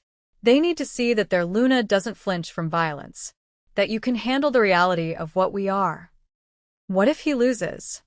The question came out barely above a whisper. Sophie's expression went grim. Then you run. Immediately. Don't hesitate. Don't look back. Don't try to help. You get to your car, and you drive until you hit the territory border. I'll create a distraction if I need to. But Dua, that's not going to happen. Travis won't lose. The certainty in her voice should have been reassuring. It wasn't. The challenge took place at dawn in a clearing that straddled the border between Shadowfang and Crimson Fang territories, neutral ground, witnessed by both packs and representatives from 3 neighboring territories serving as official referees. The clearing was massive, ringed by towering pines that seemed to lean inward like spectators. Morning mist clung to the ground, creating an otherworldly atmosphere that made everything feel suspended between real and mythic. Dua stood with Shadowfang pack at the clearing's edge, positioned prominently at the front with Kieran and Mara flanking her like honor guards. Across the open space, Crimson Fang wolves watched with barely contained hostility. In the center, Travis and Ryder Thorn faced each other. Thorn was younger than Dua expected, mid-30s maybe, with the kind of lean, hungry look that came from always wanting more than you had. Heavily scarred, muscular in a wiry, dangerous way. He moved with predatory confidence that suggested he genuinely believed he could win this fight. Travis Blackthorn, Thorn called out, his voice carrying easily across the clearing. You've grown soft. Taken a human mate. Let sentiment weaken what should be pure strength. I'm here to correct that mistake. Big words from a wolf who's never actually won a challenge, Travis replied, his tone conversational and cutting. Tell me, Thorn, when you lose today, when your pack watches you submit or die, will they finally realize they've been following a coward with delusions of adequacy? Thorn's eyes flashed with rage. We'll see who's the coward when I'm wearing your pelt as a trophy. The referee. An elderly alpha from a neutral pack, gray-haired and scarred from decades of his own battles, stepped between them with the weariness of someone who'd overseen too many of these confrontations. Rules are simple and absolute, he announced, his voice carrying that same alpha command that made it impossible not to listen. Shifted combat only. No weapons. No interference from pack members on penalty of immediate execution. Fight continues until death or clear submission. Victor claims territorial rights and pack allegiance as agreed. Any questions? Neither alpha responded. Then on my mark. The referee raised his hand, pausing for 3 heartbeats that felt like eternities. Then he dropped it. Both alphas shifted instantly. The transformation was faster than Dua had seen before, barely 2 seconds from human to wolf. Travis's midnight black form seemed to materialize rather than change, massive and terrifying. Thorn's reddish-brown wolf was slightly smaller, but moved with vicious speed. They circled each other, and the violence in their movements was palpable even before they made contact. Then Thorn lunged. The collision was bone-crushing. The sound of impact carried across the clearing like thunder. They became a blur of fur and teeth and claws, moving too fast for Dua's human eyes to fully track. Blood sprayed across the ground. Thorn was fast, God. He was fast. Darting in and out, using his speed to land strikes before Travis could fully respond. Claw marks appeared across Travis's shoulder, his flank, his face. Dua bit her lip so hard she tasted copper. Don't look away. You're Luna. You witness. Travis adapted quickly, using his superior size and strength to limit Thorn's mobility. He herded the smaller wolf toward the clearing's edge, cutting off escape routes, forcing close-quarters combat where speed mattered less than raw power. They broke apart, circling again, both bleeding heavily now. Thorn feinted left, and Travis bought it for half a second, long enough for Thorn to redirect right and go for Travis's throat. A killing strike. If it landed clean, the fight was over. But Travis was ready. He twisted with impossible speed for something his size, catching Thorn's momentum and using it against him. His jaws closed around Thorn's extended foreleg, and the crack of breaking bone was audible even from 30 feet away. Thorn yelped, a high, pained sound that was more dog than wolf, and kicked free, limping now, one leg held awkwardly. The fight's momentum had shifted. Travis pressed the advantage relentlessly. No merci. No hesitation.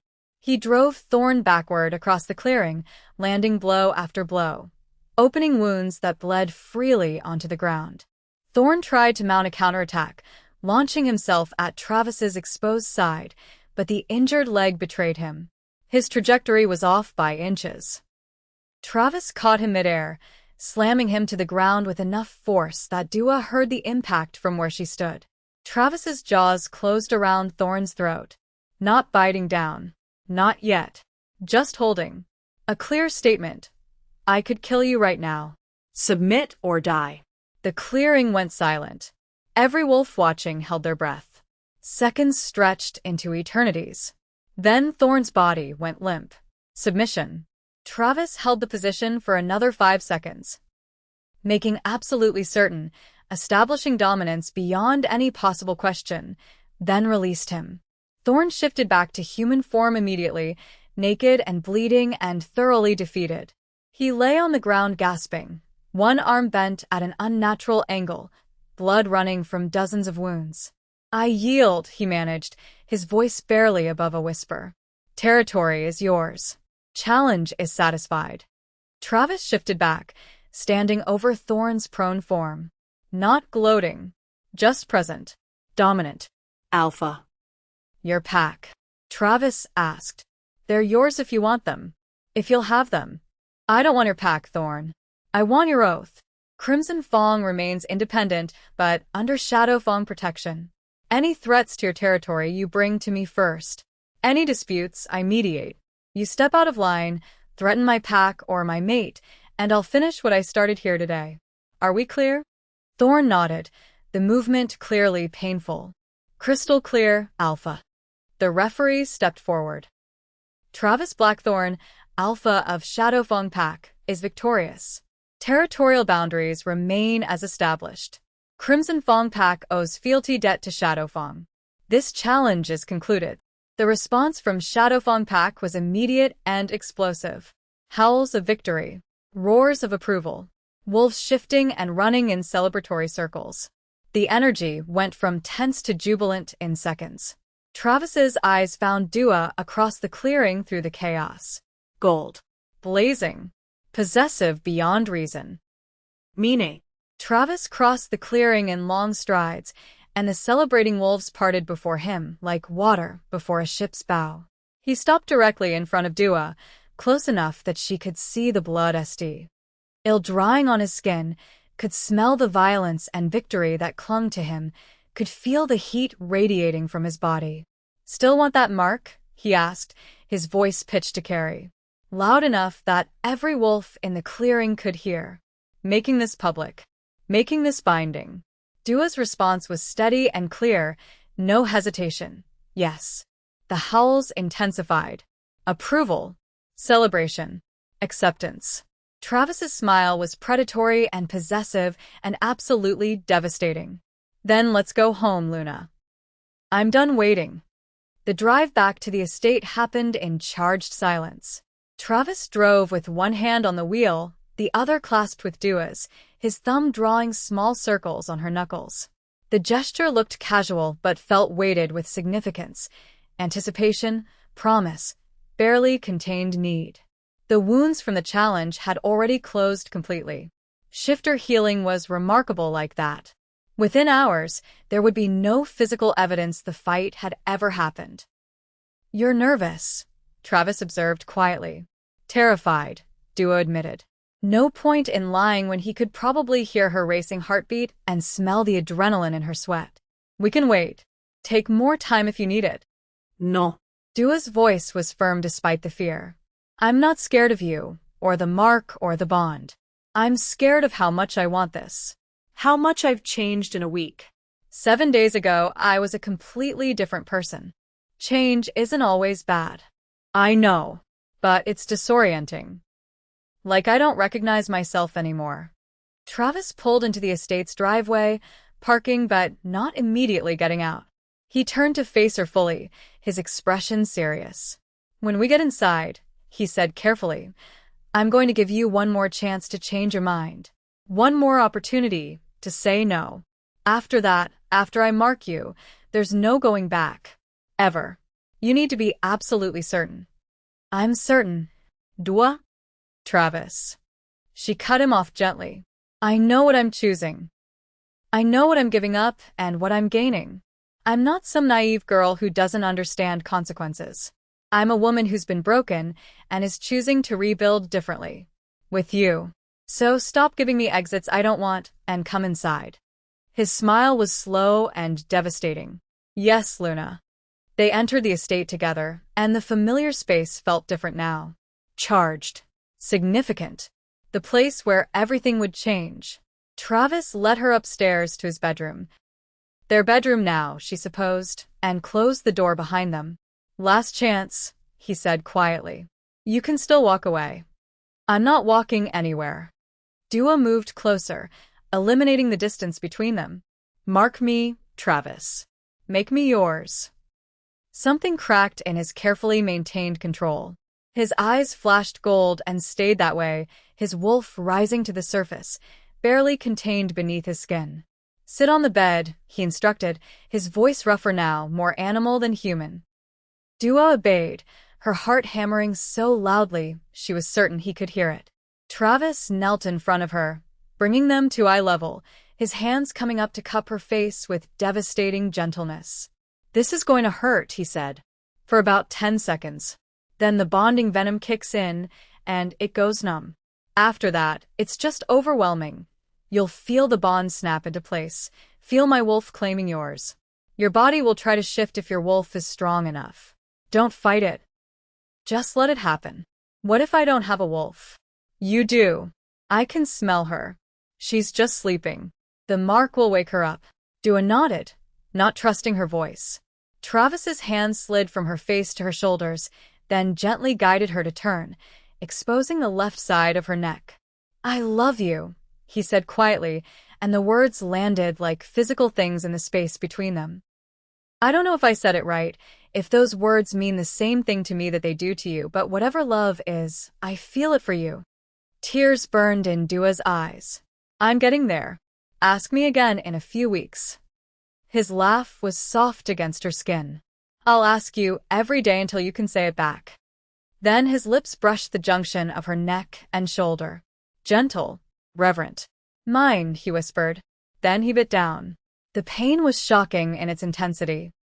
Teeth penetrating deep into muscle, foreign venom flooding her system. Dua gasped, her hands fisting in the sheets, every muscle going rigid. 10 seconds felt like 10 years. Then the venom hit properly, and the pain vanished, replaced by warmth that spread from the bite outward in waves. Liquid heat flooding her veins. Her body temperature spiked dramatically. And then, connection. That was the only word that fit. Suddenly Travis was there. Not just physically, but in her mind, her chest, her soul. She felt his emotions like they were her own. Fierce satisfaction, overwhelming relief, possessive love so intense it bordered on worship. She felt his wolf, protective, triumphant, purring with contentment. Ours. Finally ours. Safe. Protected. Claimed.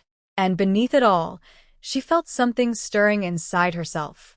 Something that had been sleeping her entire life suddenly opening its eyes. Her wolf. Small compared to Travis's, uncertain new, but undeniably present. Hello, it seemed to whisper. We've been waiting for you. Travis released the bite, his tongue sealing the wound with quick, efficient licks. When he pulled back, his eyes were pure gold, his wolf fully present. Welcome to the pack, Luna, he murmured, pulling her into his arms. You're mine now. Forever. Dua couldn't speak. Could barely process the sensations flooding through her. She felt different, stronger, sharper, more. Like she'd been living her entire life slightly out of focus, and someone had finally adjusted the lens. Through the bond, she felt Travis's love. Absolute. Unwavering. Permanent. And for the first time since Chris had destroyed her, Dua felt whole. The next few hours were a blur of adjustment and discovery.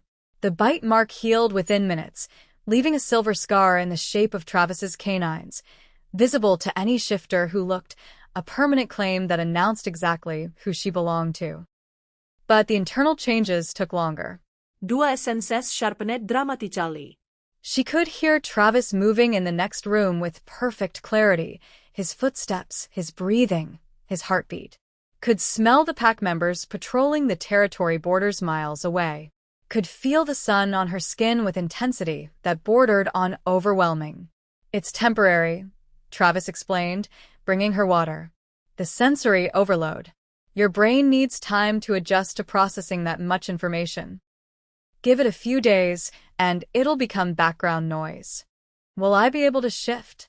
Dua asked, still marveling at how clearly she could hear his voice, how many layers of sound existed in what should have been simple words. "Eventually, probably. Some marked humans shift within weeks. Others take months or even years. Your wolf is present. I can feel her through the bond, but she's young. Needs time to grow strong enough to take physical form." "What does she feel like to you?" Travis smiled. "Fierce. Determined. Protective of you." "She's going to be formidable once she fully manifests." Dua was processing that information. She had a wolf inside her, an actual wolf that would someday let her transform, when her phone rang. Unknown number. Again. She almost didn't answer. Should have learned from Lila's call that nothing good came from unknown numbers.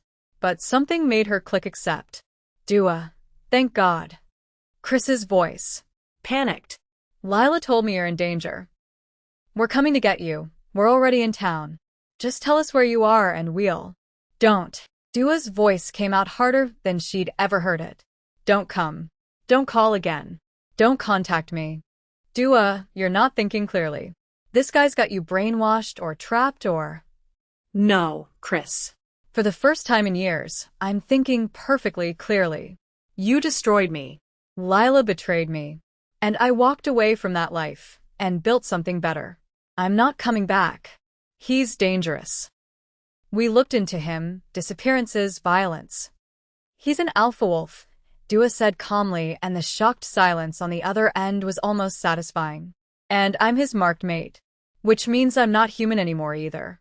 So unless you want to deal with pack law and everything that entails, I suggest you forget I exist and move on with your lives." She hung up before Chris could respond. Travis appeared in the doorway, drawn by the conversation. "Chris. And probably Lila.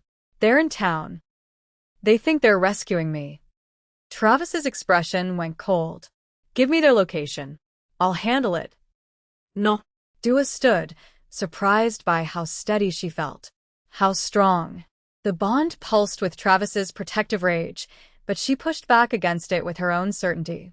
"I'll handle it. They're my past. I need to close that door myself." Pride flooded through the bond. "Then I'm coming with you. Not to fight your battles.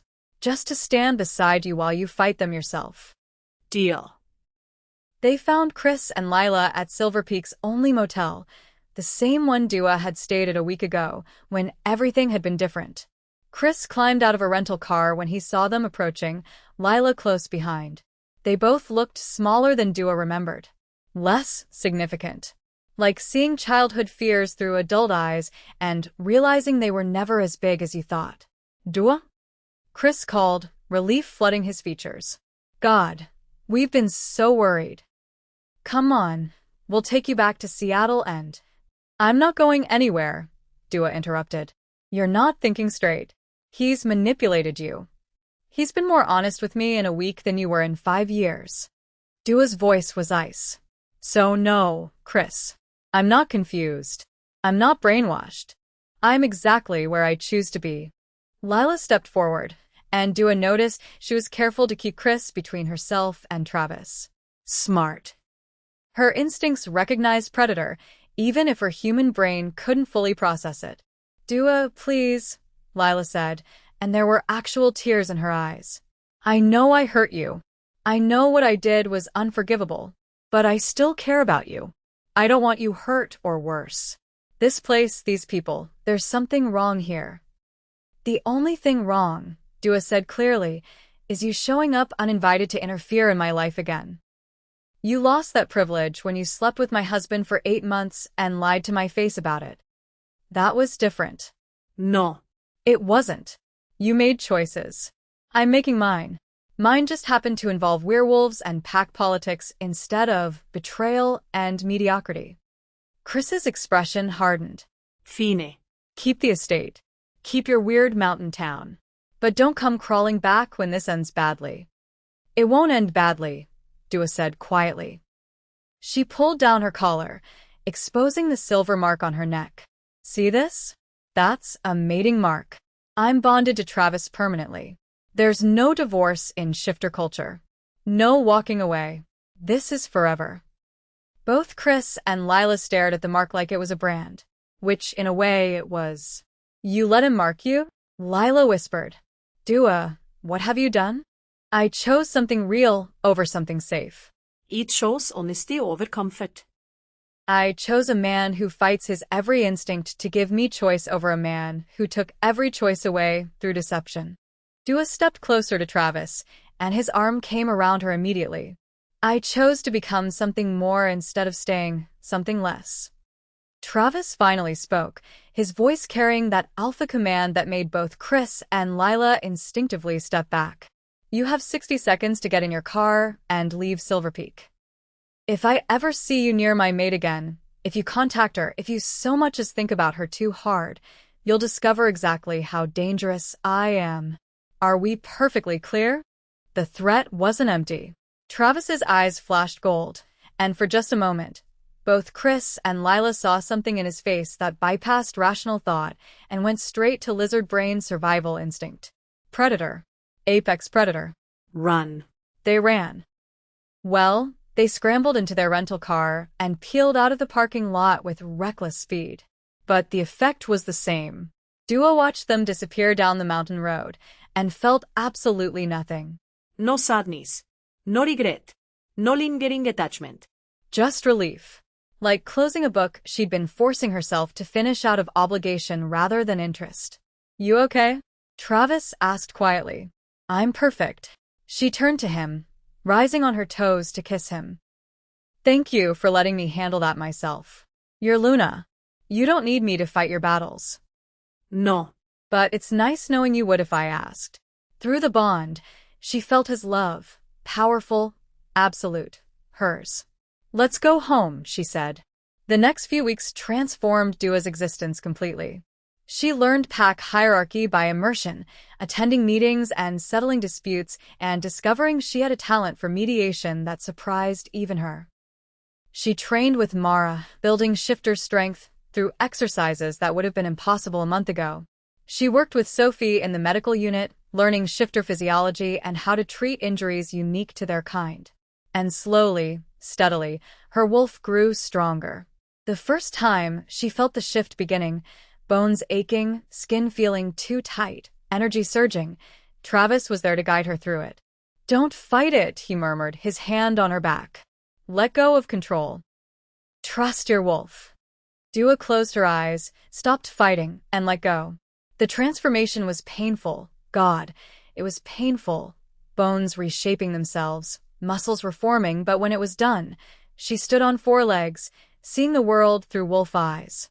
She was smaller than Travis, her fur silver gray with white markings, her eyes the same gold as his.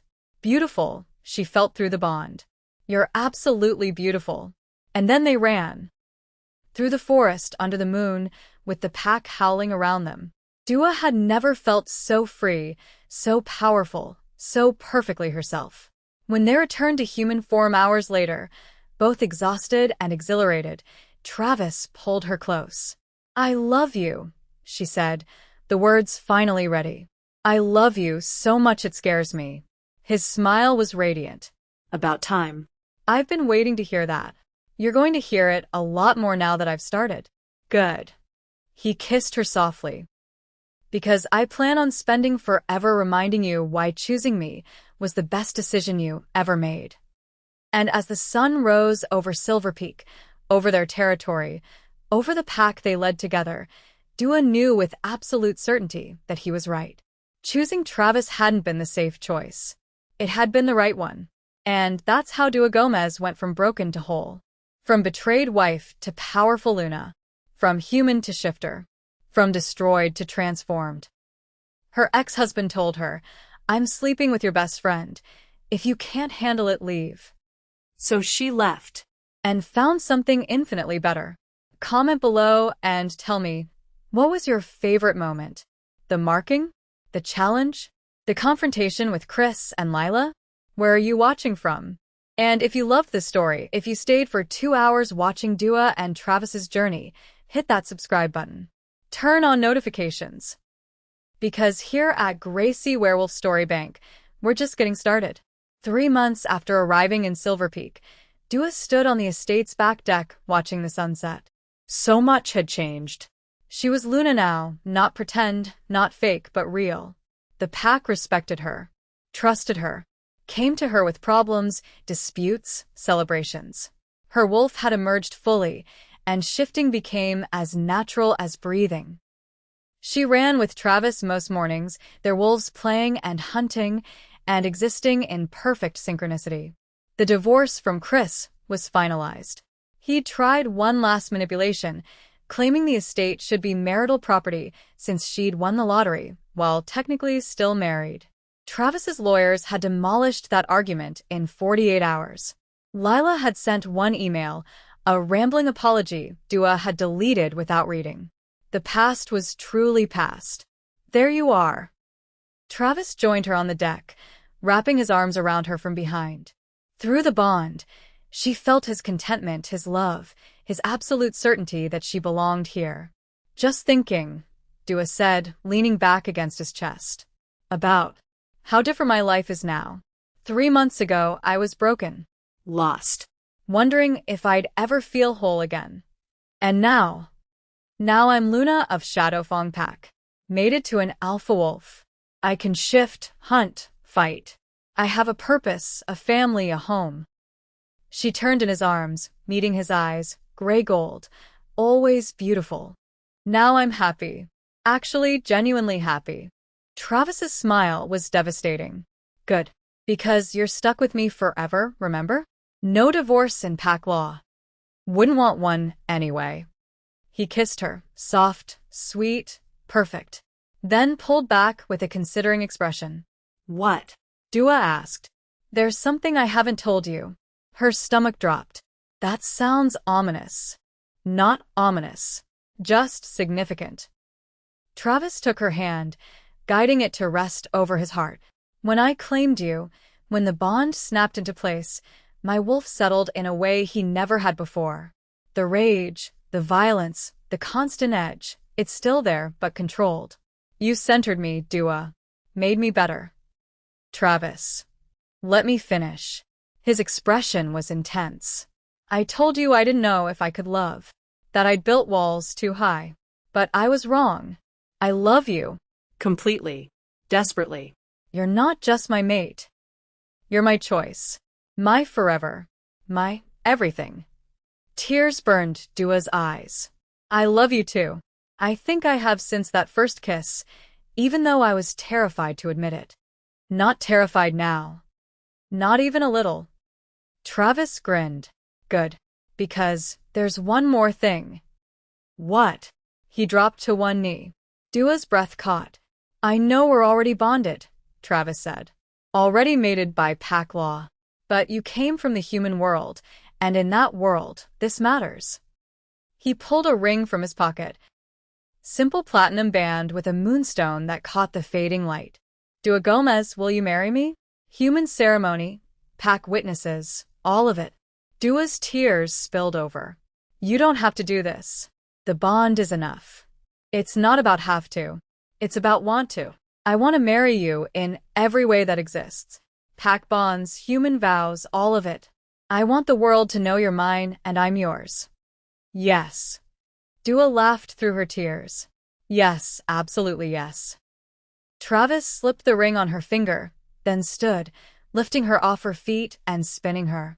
Through the bond, she felt his joy, explosive, pure, perfect. When he set her down, Pack members started appearing from the forest.